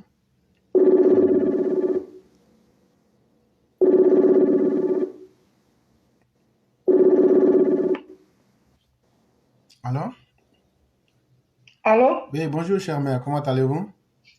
Bonjour mon éclaireur pro-vérité, je vais bien. Ok, donc on va vous laisser vos 5 minutes. Ok, donc bonjour à toute la classe, aux mamans et aux papas. Ben, ce que je vais dire, ça n'engage que moi, hein. Bon, tout à l'heure on vient de parler des talents, mais pendant ce temps, les mamans des talents nés en Côte d'Ivoire disent le contraire. Oui, oui. Afo Keïta, faut m'excuser, hein. Parce que oui, mon éclaireur pro-vérité bis, nos parents du nord de la Côte d'Ivoire sont infectés, mais vraiment infectés. Afo Keïta, ta maman, ta mère Kumba, originaire de la Guinée, l'ami intime d'Aïcha Kone nous dit dans une émission de Fafa qu'elle là, elle n'aime pas Ato, mais elle apprécie son travail. Je ne sais pas ce que ça veut dire. Franchement, je ne sais pas ce que ça veut dire. Parce qu'au jour d'aujourd'hui, si les nordistes sont dans les problèmes, sont dans la merde, les nordistes, mes parents du nord de la Côte d'Ivoire, s'ils sont dans les problèmes là, c'est à cause de vous autres là. C'est à cause de vous. Donc quand elle va dire ces trucs là, elle n'a qu'à vraiment réfléchir à 1000 fois sa langue, elle n'a qu'à retourner ça. Parce que franchement, on n'a pas besoin de ça pour 2025. On n'a pas besoin de ça. Parce que le président là, il met la sécurité, il met la paix, le développement en Côte d'Ivoire. C'est la jalousie là, ça vous ronge, ça vous tue là. Il faut arrêter ça quoi. Parce qu'on sait de toute façon, Siriki Konaté, c'est un infiltré aussi dans le gouvernement. Il donne toutes les informations aux soroïstes. Tous les ont leur téléphone, donc pas donner par quoi. Il n'y a rien qui fait qui est nouveau. Tu comprends? Et le papa à Palo, le papa à Tel Ibrahima, la sécurité là, pardonnez, ce type là, c'est un schizophrène. Il va ressembler au dromadaire de Mauritanie. Raison pour laquelle il réagit comme ça. Donc ne tombez pas dedans. Il est fini, il est foutu. Quelqu'un qui ne s'est jamais occupé de son père, qui dit qu'il est né quand sa maman est décédée. S'il réagit comme ça là, ça veut dire que c'est un paumé. C'est un paumé, il est foutu. Raison pour laquelle il réagit comme ça. Ne tombez pas dans son piège. Vous en faites trop pour la Côte d'Ivoire. Ceux qui ne veulent pas reconnaître là, Dieu va les appeler, même ça qu'ils s'attendent à ça. Nous tous on va partir. Mais je vous en supplie, ne tombez pas dans ces conneries là. Pensez aux Ivoiriens qui ont confiance en vous pour 2025 pour qu'elles continuent jusqu'en 2030. C'est de ça qu'il s'agit, le reste là. Laissez-les à la fourrière là-bas. Vous comprenez? Donc ne rentrez pas dans son jeu. Il est capoute. Comme les autres qui traînent, qui sont en train d'errer dans les pays qu'on connaît là. Où c'est là-bas, on ne peut pas avoir parole là. Où il n'y a pas de démocratie là. Donc, éclairage, j'ai fini. Merci infiniment, chère mère. Je peux vous assurer d'une chose. Chère mère, ne soyez pas offusqués, ne soyez pas affectés. Le président Ouattara n'a jamais demandé de l'amour à qui que ce soit. Il a demandé une seule chose aux Ivoiriens, c'est le respect et la confiance dans les paroles, dans ses actes. quand tu as acquis le respect et tu as gagné le respect là, il n'y a rien qui vaut le respect. L'amour, ça peut diminuer, ça peut quitter, ça peut partir, ça peut revenir. Mais le respect, là, lui, reste intact. Le président Ouattara n'a pas besoin de l'amour de quelqu'un. Le président Ouattara n'a pas besoin de l'amour d'éclaireur pro-vérité. Le président Ouattara n'a pas besoin de l'amour de quiconque. Mais son travail, là, impose le respect. Donc, quand la dame va dire qu'elle n'aime pas Ouattara, mais qu'elle aime son travail, c'est la même chose, elle dit, chère mère. Elle n'est pas obligée de l'aimer. Ouattara n'a pas fait une demande pour dire que lui, il veut l'amour de quelqu'un. Ne vous inquiétez même pas. Il est très tranquille. Il dit, le travail que j'ai fait là, tu m'aimes ou tu m'aimes pas, tu vas me respecter. Parce qu'il n'y a pas quelqu'un qui a fait ça comme moi avant. Et ça, je crois que c'est notre plus grande victoire, chère mère. Laissez les gens qui parlent parler. Nous, on avance. Et Ouattara est notre candidat. Pour nous, c'est le plus important. Laissez-leur dire tout ce qu'ils veulent dire. C'est ce que j'allais ajouter. Et vous dire vraiment merci infiniment. Et surtout aux militants du RHDP, de faire beaucoup attention, de ne pas se laisser distraire par ceux qui sont des infiltrés. On sait que parmi nous, il y a beaucoup de traîtres. Et eux-mêmes, ils savent qu'on les connaît. Voilà, mais comme quand tu choisis ta nature, tu ne peux pas te trahir toi-même. Eux-mêmes, ils vont se griller dans leur propre sauce. Donc, restons sereins et continuons notre marche. Vraiment, merci beaucoup, chère mère. On va vous souhaiter un excellent week-end et bien des choses à toute la famille. Heureusement que j'ai mon mari aussi qui est là, même si c'est mon gars, Salis, même si c'est mon gars. Bon Djouba Moubarak à tous mes beaux-parents, oui, du nord de la Côte d'Ivoire, et mon chéri Coco aussi au B52, éclaireur. J'ai fini. De qui parlez-vous déjà?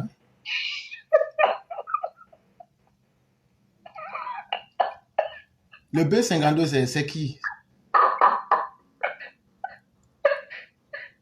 Vous voyez que personne... Vous la marier au nord, femme au nord. Donc moi aussi, pour moi, faut parler, mon cher. Moi, pour moi aussi, il y a des gens aujourd'hui, ils sont en train de chercher femme à Touba, mariée à Touba. Non, moi, pour moi déjà, donc il y a les téléphones matin, midi et soir, je suis dans ça, mon gars. En tout cas, B52, quand tu es prêt, il faut venir.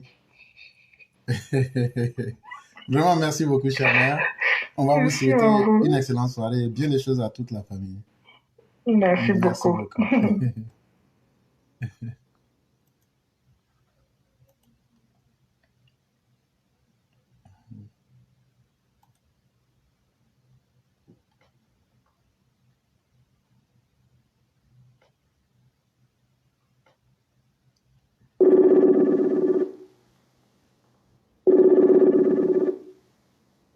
Maman, ça, tu vois, c'est que B52 est en train d'écrire en bas là. Si tu viens là, il faut lui dire son vrai nom.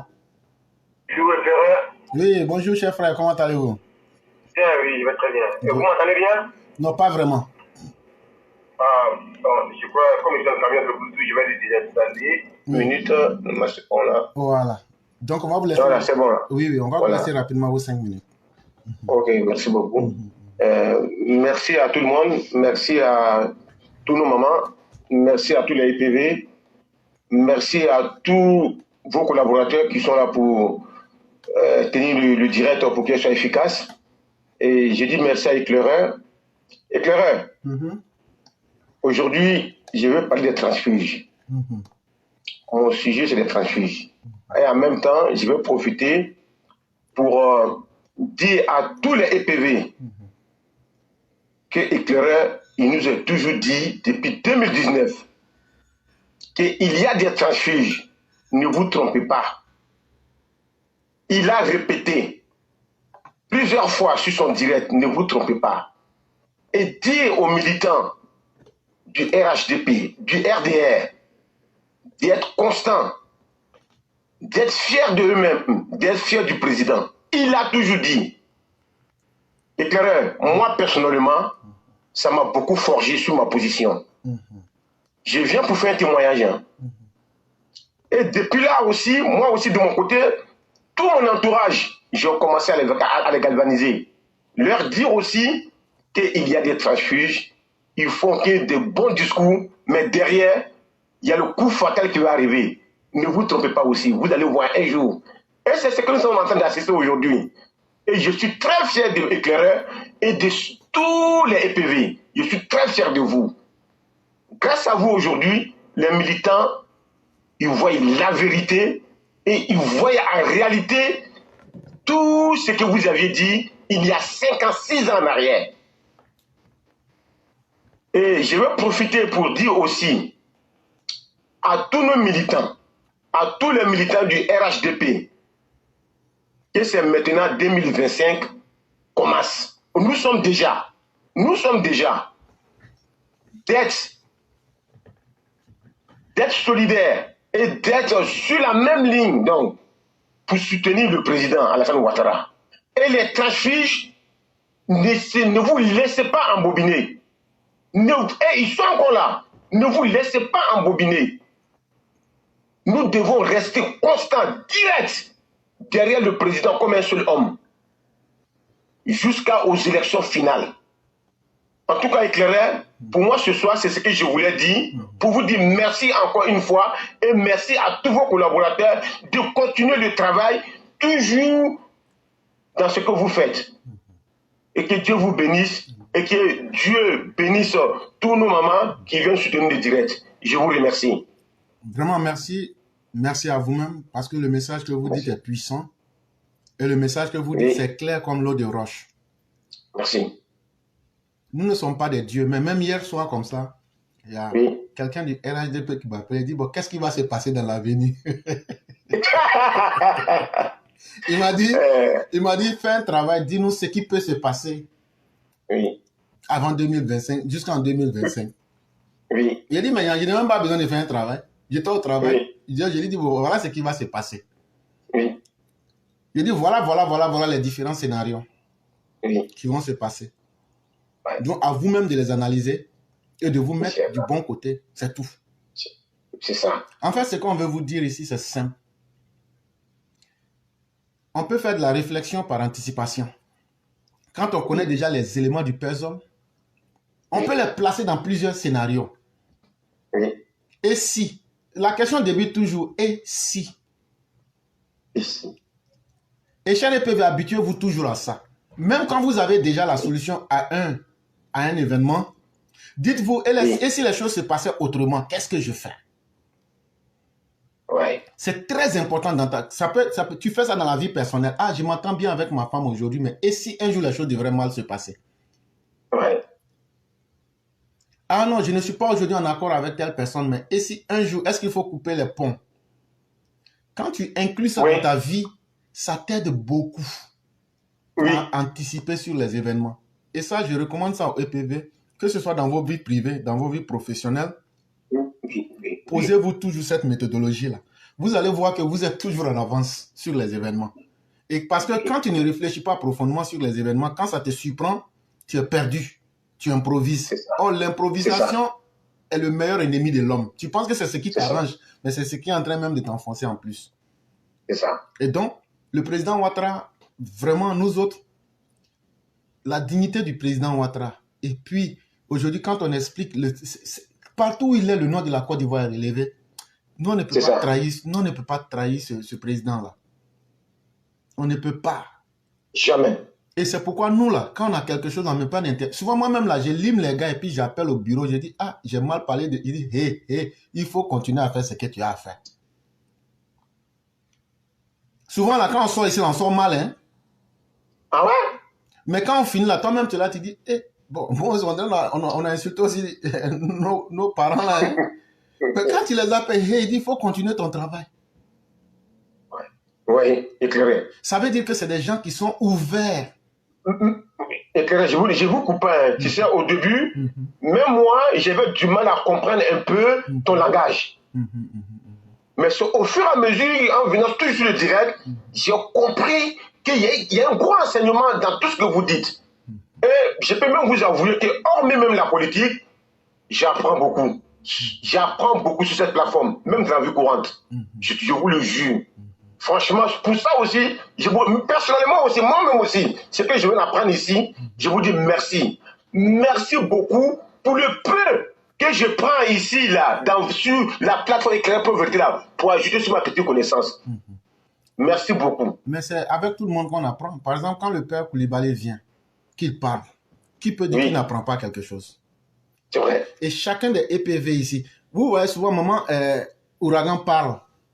Oui. Vous savez que nous, les hommes de l'Ouest, là, on est très radicaux.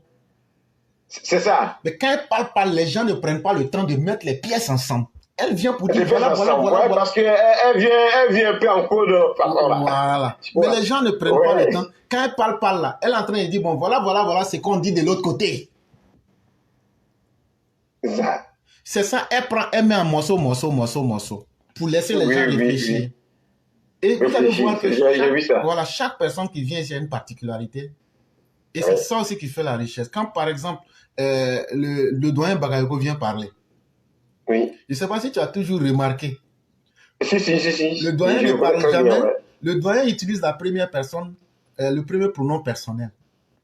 Ouais. Je vais trahir un secret. Il dit toujours nous. Lui et puis qui? Nous.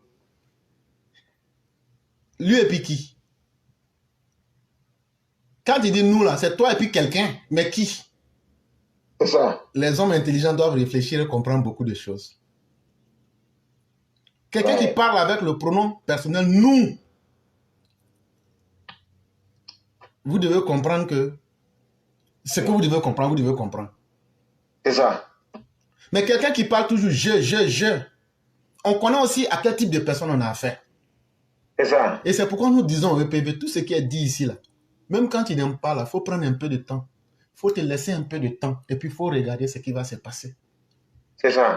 La vérité, souvent, là, il y a des choses qu'on n'a pas envie de dire, mais il faut qu'on informe les gens. C'est ça.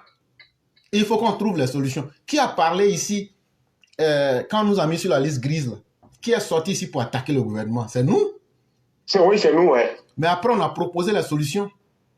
Ouais. Et on a dit que d'ici l'année prochaine, la Côte d'Ivoire sera sur la liste blanche. Et que tout ce qu'on va attraper actuellement, là, en tout cas, on va vous utiliser pour blanchir notre liste. mais aujourd'hui, là, est-ce que moi je suis à Abidjan? Mais aujourd'hui, là, non. Il faut aller demander tous ceux qui sont dans les faux coups, comment ils se ressentent. Comment ils se sentent aujourd'hui. C'est vrai. C'est vrai. Donc, et puis en plus, c'est vrai que tu dis, ouais, il y a plein qui ne savaient pas compter sur la l'église. Il y a plein qui ne savaient pas. Mais une chose est évidente. Il y a plein qui ne savaient pas, ouais. La Côte d'Ivoire est sur la bonne pente. Et tout ce dont le président a besoin, c'est simplement du respect des Ivoiriens. Et ça, c'est par le travail qu'il impose. Et il n'a donc rien à se reprocher. Et c'est pourquoi les militants du RDR, RHDP, quand je parle, je dis toujours RDR, RHDP. RHDP. Nous, là, moi aussi, j'ai pris la même expression. Voilà. Parce que... j'ai pris la même expression. Voilà. Nous, là, on est RDR Alassaniste. Oui. Et donc, là, c'est grâce à nous qu'Alassane Ouattara est devenu président. C'est ça. Parce que c'est grâce au RDR. Donc, on ne va jamais oublier le RDR. C'est comme si on nous dit d'oublier Jenny Komena. On ne va jamais faire ça. On va jamais faire ça. Il faut que les gens respectent notre histoire. Nous sommes fiers d'être RDR. Même si le RHDP devient RHDP, il faut qu'on dise RDR. Dans RHDP, c'est nous. Dans RHDP, ouais. Et il faut qu'on nous respecte comme ça. Parce que quand les autres viennent, ils sont PDCI, RHDP. Nous, on est RDR, RHDP. Il faut que nous, les militants RDR, on soit fiers de lever nos têtes pour que notre histoire, là, les gens puissent nous célébrer notre président Alassane Ouattara avec ça. Oui. Voilà. Parce que ça fait partie de notre histoire. Il y a des gens qui sont tombés pour cela. Il y a des gens qui ont perdu pour cela. Ouais. Et en oubliant RDR, c'est comme si on oubliait notre histoire. Et nous ne pouvons pas nous permettre cela. Il faut qu'on rappelle ça aux générations. C'est vrai. Vraiment, merci beaucoup à vous aussi. Et vraiment, j'ai beaucoup aimé votre participation. Merci beaucoup. Merci beaucoup. Merci pour le travail. Et bonne continuation. Merci beaucoup.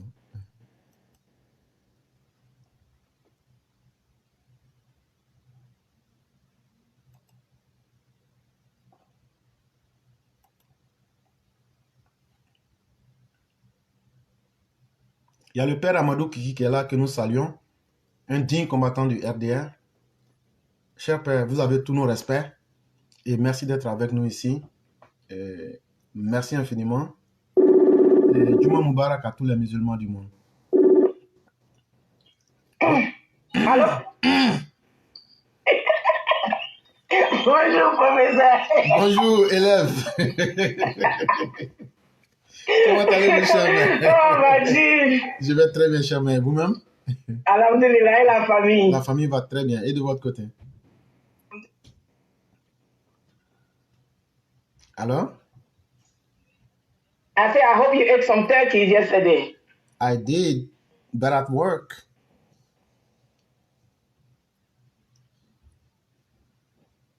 Hello? Oui, allô, oui, je t'entends maintenant. Okay. Yes, I did. Ah, ok, good. Yeah, Thank God. thank you. Ok. Ah, Donc, bonjour à tous les EPV, bonjour à tous ceux qui nous suivent. On va dire encore merci à Dieu pour ce vendredi. Vraiment, qu'Allah nous garde dans ses grâces et que toutes les prières soient exaucées amen. et qu'il nous garde toujours dans sa bonté.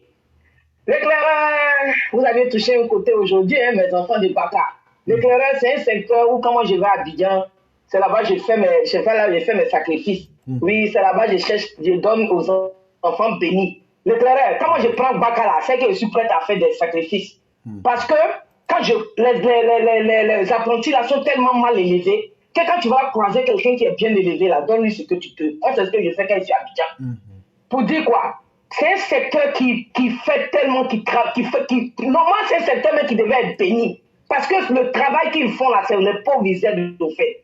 Un transport commun où vraiment tu trouves vraiment des gens qui ne pouvaient pas prendre un taxi compteur, qui n'ont pas les moyens de prendre les moyens de transport. Tout le monde se retrouve dedans. Et c'est tellement beau quand tu vois, ça fait comme c'est une famille qui est dedans. Mais attention aux gars qui sont dedans, hein. Les viseurs là sont serrés comme ça. Donc c'est pour dire quoi? Pour dire les apprentis, s'ils savaient combien de fois le service qu'ils rendent à la population, ils allaient arrêter d'être impolis dans les vacas. Franchement dit, quand je croise un apprenti qui est bien là, l'éclaireur, quand je monte dans quoi, je me fais comme si je suis au village, l'éclaireur. Mais quand je croise un apprenti qui est poli, l'éclaireur, je ne t'admets pas. C'est le bien de sang je donne. Hein. Oui, parce que quand je descends comme ça, je dis à l'enfant, merci d'avoir été poli, puis je lui tends le pied, je m'en vais. Il dit, madame, tante, ou bien madame, maman, je ne calcule même pas. Donc vous voyez, donc c'est pour vous dire qu'il y a plein d'opportunités comme ça que vous les apprentis de Baka ou chauffeurs de Baka, vous perdez avec l'impolitesse que vous aviez. Et puis encore, vous prenez trop de malédictions dans ce secteur-là. Arrêtez d'être impoli. Parce que impoli, là, quand quelqu'un descend, il te maudit, tu sais, c'est pas bruit de tout le monde qui est bonne. Arrêtez d'être impoli. Vous allez voir que votre vie même là va changer aussi. Vous faites un travail très énorme pour la population. Vous êtes très très important pour la population ivoirienne. Mais vous-même là, vous perdez vos bénédictions avec l'impolitesse que vous avez envers les gens. Tu ne sais même pas qui est qui. Donc respectez vos clients. Respectez les clients. Vous allez voir que vos vies même vont changer. Et vous allez voir que Dieu même va envoyer la baraka dans ce que vous faites. Tu ne peux pas être impoli en train de chercher l'argent puis l'argent va te bénéficier. Non. Donc arrêtez d'être impoli et vraiment suivez ces conseils. Je ne sais pas si d'autres ont leurs parents vus ou pas, je sais pas, ils sont comme ça, je ne sais pas. Mais pardonnez, arrêtez d'être impoli, vous allez voir votre vie va changer. Parce que vous apportez beaucoup à la population, à la pauvre population qui prend ces moyens de transport commun là. Donc c'était ce que j'avais à dire. Et puis l'éclaireur, le côté que vous aviez dit tout à l'heure de la Côte d'Ivoire pour dire que la diaspora peut transformer la Côte d'Ivoire. Oui, parce que, et puis il y a un secteur en Côte d'Ivoire, vraiment, moi j'ai toujours problème de l'accueil. L'éclaireur, quand tu rentres quelque part dans le monde, on t'accueille là même là, tu as envie de fuir. Il faut qu'on travaille dessus, quoi. Le consumer service est nul en Côte d'Ivoire. Franchement dit. Tu ne sais même pas, vous accueillez les gens, vous ne savez même pas qui. Vous accueillez mal les gens que ce soit dans les boutiques, dans les bureaux. Tu vois même l'accueil, même attends, mais tu es découragé. C'est ce qui fait que peut-être beaucoup d'Ivoiriens ne vont même pas à la quête d'emploi. Parce que c'est dit, tu vas rentrer, quand tu as dit bonjour, moi, tu regarder du bas jusqu'en haut. Franchement, l'éclaireur, je m'arrête là. Bonjour à tous, que Dieu nous protège, que Dieu protège la Côte d'Ivoire, papa, de tous ceux qui l'entourent, et tous nos forces de l'ordre, que Dieu continue de les bénir, et que ce pays-là puisse continuer d'aller de l'avant avec la lumière du président. Merci, et l'éclaireur, je m'arrête là. Merci infiniment, cher mère. Merci pour toutes ces belles bénédictions. Mais surtout, je reviens sur le customer service, le service clientèle dont vous avez parlé. Les gars, on se parle en direct Fafa. Vous voyez, non? Ce que vous faites, on appelle ça service client. Apprenti. Tu ne sais pas qui rentre dans ton Baka.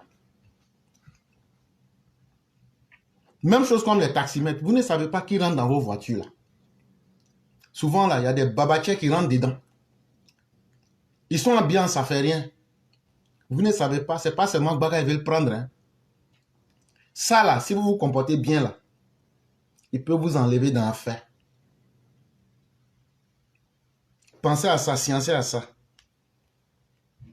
Vous avez vu, c'est ce que la vieille mère est en train de bailler actuellement. Là. Tu peux gagner ton graïa dedans.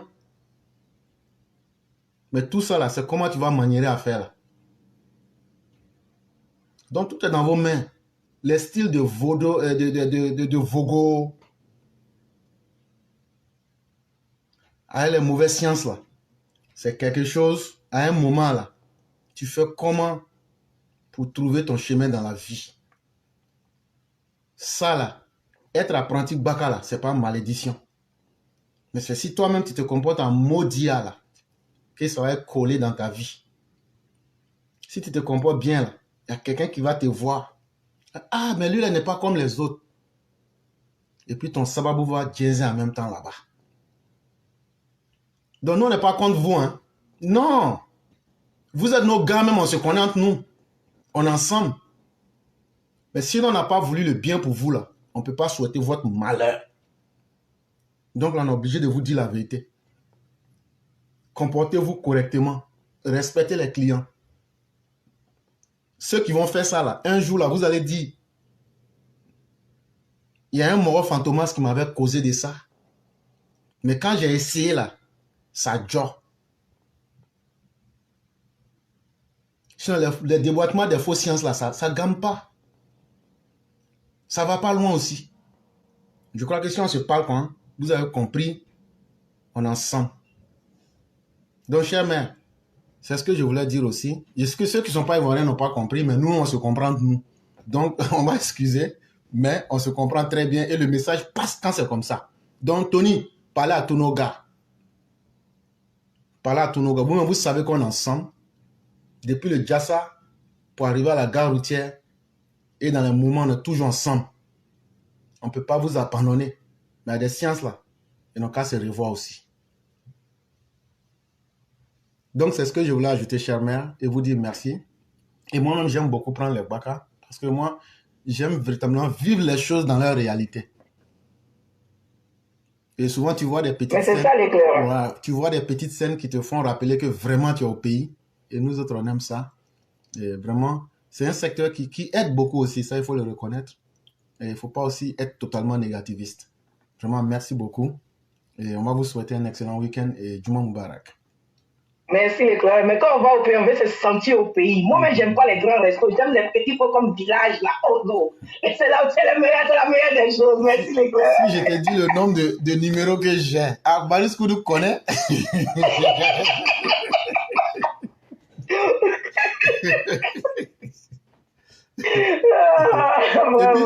J'ai vu, quand tu m'as demandé si j'ai mangé du turkey, il y avait un sorcier qui me dit quel bon turkey même.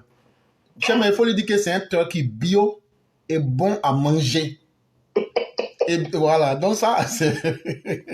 il y a rien d'associer les deux.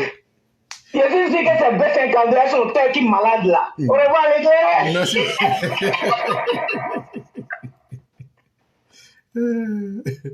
Ok, merci beaucoup, chère mère. Excellente soirée à vous.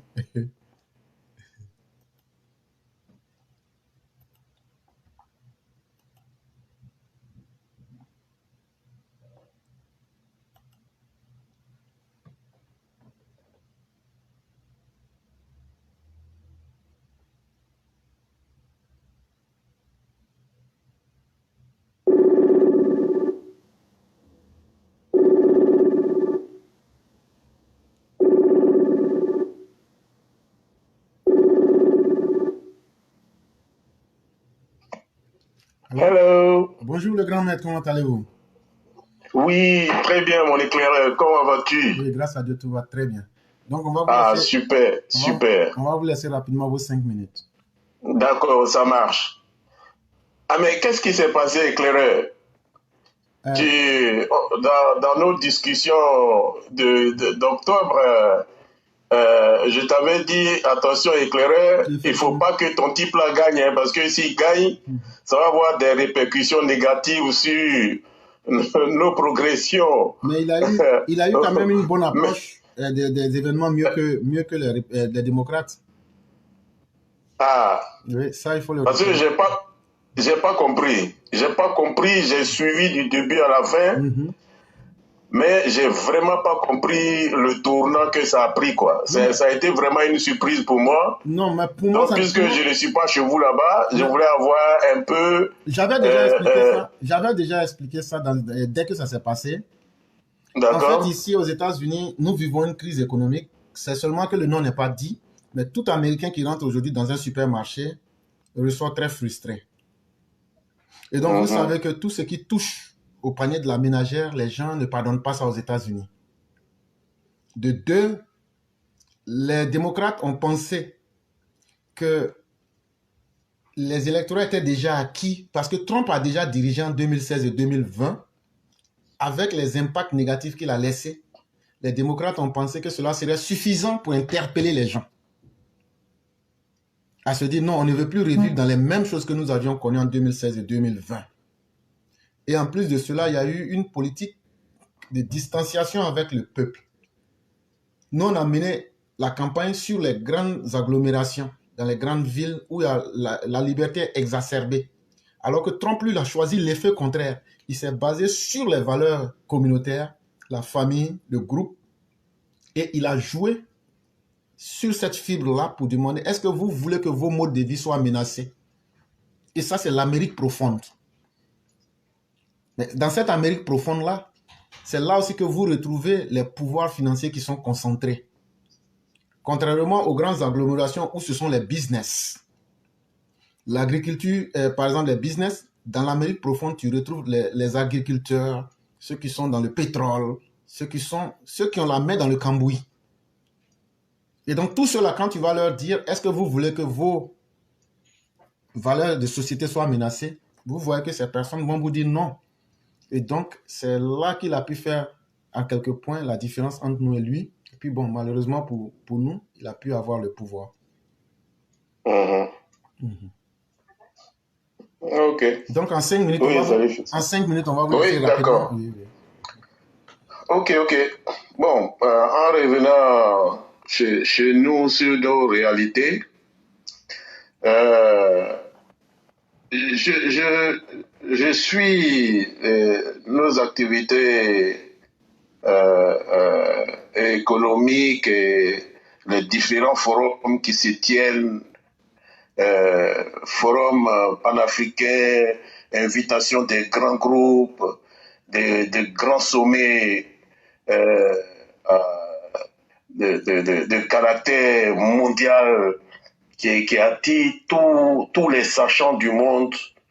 Et le dernier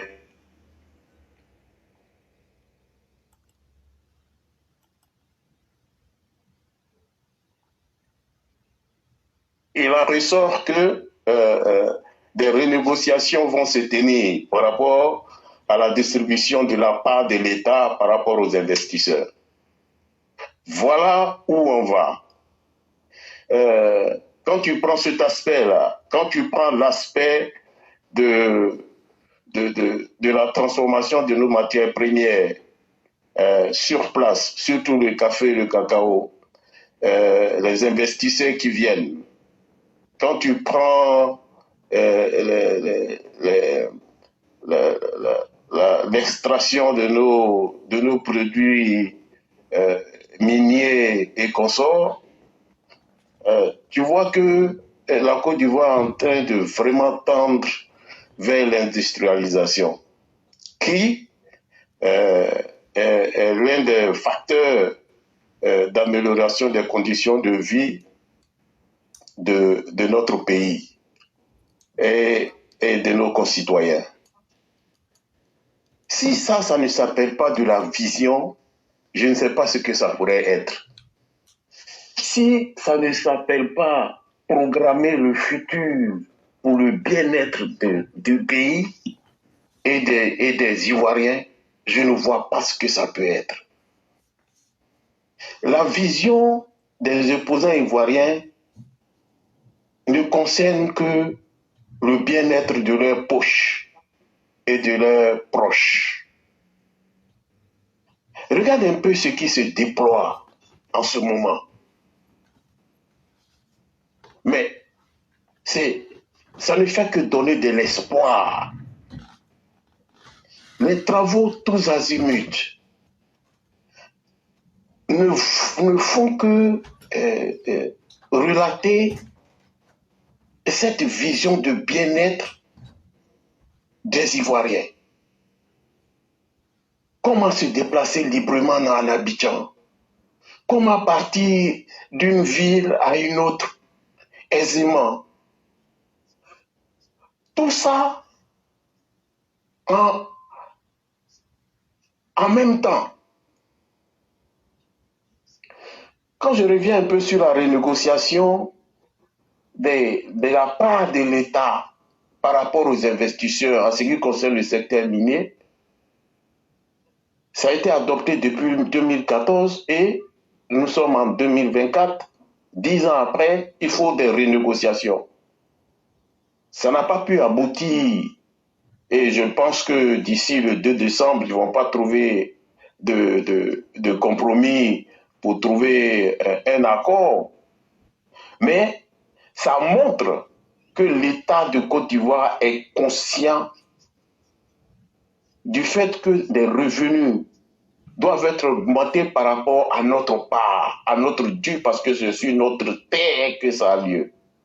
Même si les sachants, ceux qui font des extractions, ils ont le matériel, ils ont le savoir, ce que je suis sûr nous aurons, parce que tous ceux qui vont venir vont transmettre cette technologie-là à nos jeunes. Mais en temps, la part que est émise, il faut bien qu'ils la retrouvent. Mais ils ne vont pas prendre quand même 70%. Et c'est ce qui se négocie en ce moment. Et c'est là la clairvoyance. Je ne voudrais pas que les Ivoiriens et nos frères soient distraits par des petites gens comme les Johnny Patrick. Moi, je ne voulais même pas rentrer dans ce débat-là. Mais puisque c'est l'actualité en ce moment, je voudrais que les gens se concentrent plutôt sur ce qui est en train de se faire, sur les grandes visions, plutôt que de se concentrer sur des propagandistes, des gens qui n'ont rien à faire que de faire du chantage, de semer le double, de prêcher le faux pour savoir le vrai et qu'on sort. Bon, les 5 minutes sont presque arrivées, mais je voudrais te laisser en te disant encore une fois merci et merci à tous les EPV pour les efforts que vous fournissez au quotidien. Je profite de ce vendredi-là pour remercier le Seigneur de nous garder tous en vie et d'ajouter beaucoup d'années sur la vie de notre président et de tous ceux qui concourent au bien-être du pays et à l'avancée de notre chère Côte d'Ivoire. Merci, éclaireur. Vraiment, merci beaucoup, cher grand maître. Et c'est tellement un délice que de vous écouter. Et vraiment, nous souhaiterions que le plus souvent, vous ressortiez. Je sais que les activités ne le permettent pas toujours, mais quand on a des grands intellectuels comme vous, et même je suis en train d'envisager s'il ne faut pas peut-être, avec votre guise, organiser une émission avec vous. Parce que je sens que derrière que vous avez beaucoup à nous dire. Et je voudrais que vraiment vous nous aidiez à pouvoir exploiter cela. Et donc, si vous pouvez choisir un thème de votre choix que vous voudriez peut-être un jour exposer, n'hésitez pas à me faire savoir, on va trouver le cadre. Et aussi, on est sur TikTok aussi, où vraiment là-bas, c'est la liberté de parole. Je vous suis, hein. C'est parce que j'avais des problèmes de santé ces temps-ci. Mais Dieu merci, je m'en suis sorti avec aise grâce aux bénédictions des uns et des autres. Dieu merci. Mais ce temps-là m'a permis d'être beaucoup plus relax et de vous écouter. Je n'ai pas loupé une seule de vos présentations. C'est avec plaisir que je vous écoute tout le temps. Ça, je peux te le dire. Et voilà. Mais bon, je me tiendrai prêt pour une émission. Je vais penser au thème dont on parlera. Et puis vraiment, ce sera avec aise que je contribuerai à cette émission-là. Okay. Vraiment, merci infiniment. Et puisque vous nous accordez tous une santé bénéfique. Merci. Merci. Qu'il nous guide sur le droit chemin. Et qu'il nous épargne aussi de toute forme de négativité. Vraiment, merci infiniment à vous. Merci. Merci. Excellent vendredi. et très excellent. Merci. Merci beaucoup. Merci beaucoup. Ok. Ouais. Ciao. Ok. Mesdames et messieurs, nous allons aller avec Sundiata le concurrent. Ce sera la dernière personne qui va prendre la parole aujourd'hui. Nous disons merci infiniment à tous ceux et toutes celles qui ont été là. Merci d'avoir été des nôtres. Merci d'avoir animé le festin intellectuel. Je salue le B52. Je salue le doyen Amara. Je salue notre mère, la combattante Martine Théa. Je salue notre mère bien-aimée Adja Mariam Nabaloum. Je salue Youssouf Diyoun. Je salue tous ceux qui chaque jour font des efforts. Je salue aussi Mété Tefeu qui nous a dignement représenté hier dans un forum TikTok. Et comme les gens n'aiment pas croire la réalité, il a mis des preuves et il nous a relevé là-bas hier. Et vraiment, merci à tous les combattants. Continuons le combat. Et donc, c'est avec Sundiata le concurrent que nous allons terminer le direct du jour. Merci à chacun et à chacune.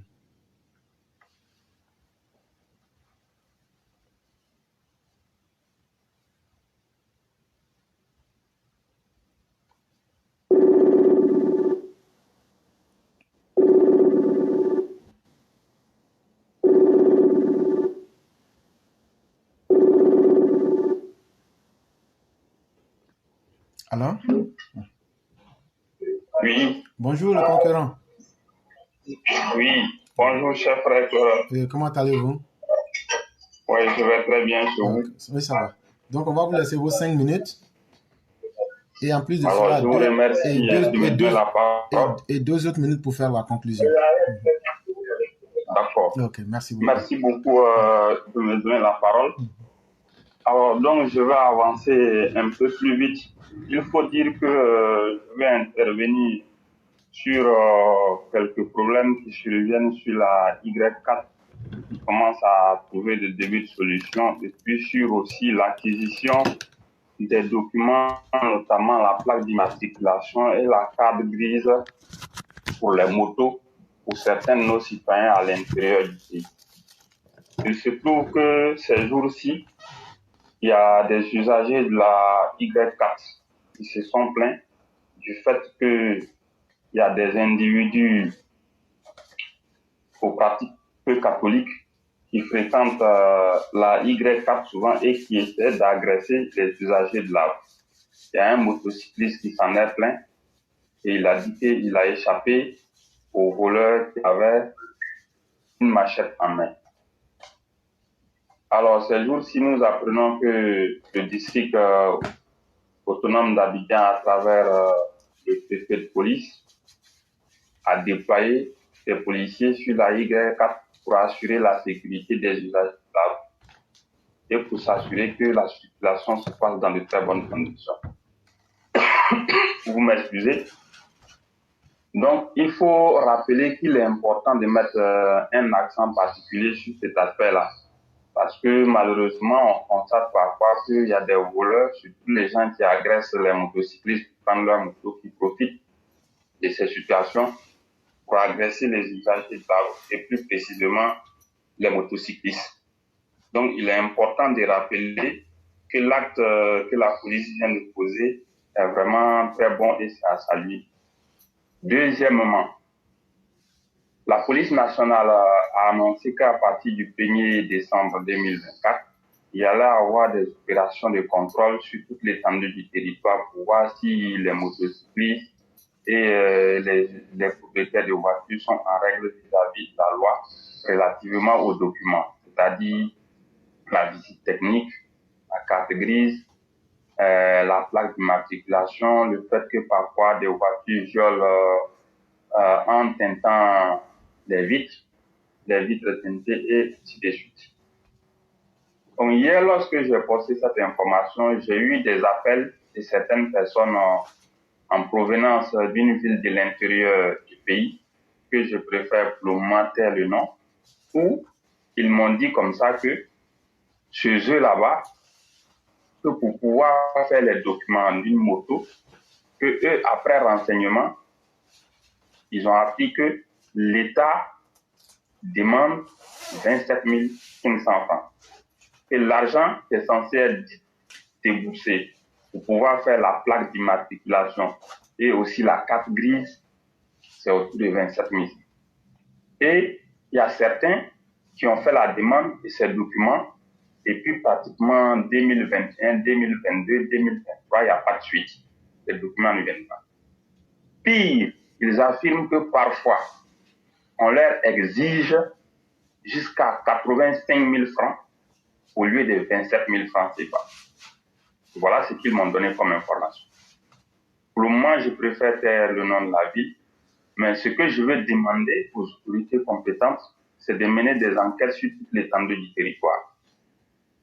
Les structures compétentes qui sont chargées de livrer les plaques d'immatriculation, les cartes grises, les titres de transport, ainsi que tous les documents connexes au transport, il faut mener des enquêtes approfondies sur toute l'étendue du territoire pour s'assurer que les prix fixés par le gouvernement sont ceux-là qui sont respectés et qu'il n'y a pas un surplus qui est imposé aux consommateurs. C'est important de le dire parce que nous sommes dans un pays où parfois on entend beaucoup de choses, où parfois le travailleur qui est censé jouer son rôle fait du sabotage ou bien cherche à s'enrichir illicitement, et tout ceci n'est pas bien.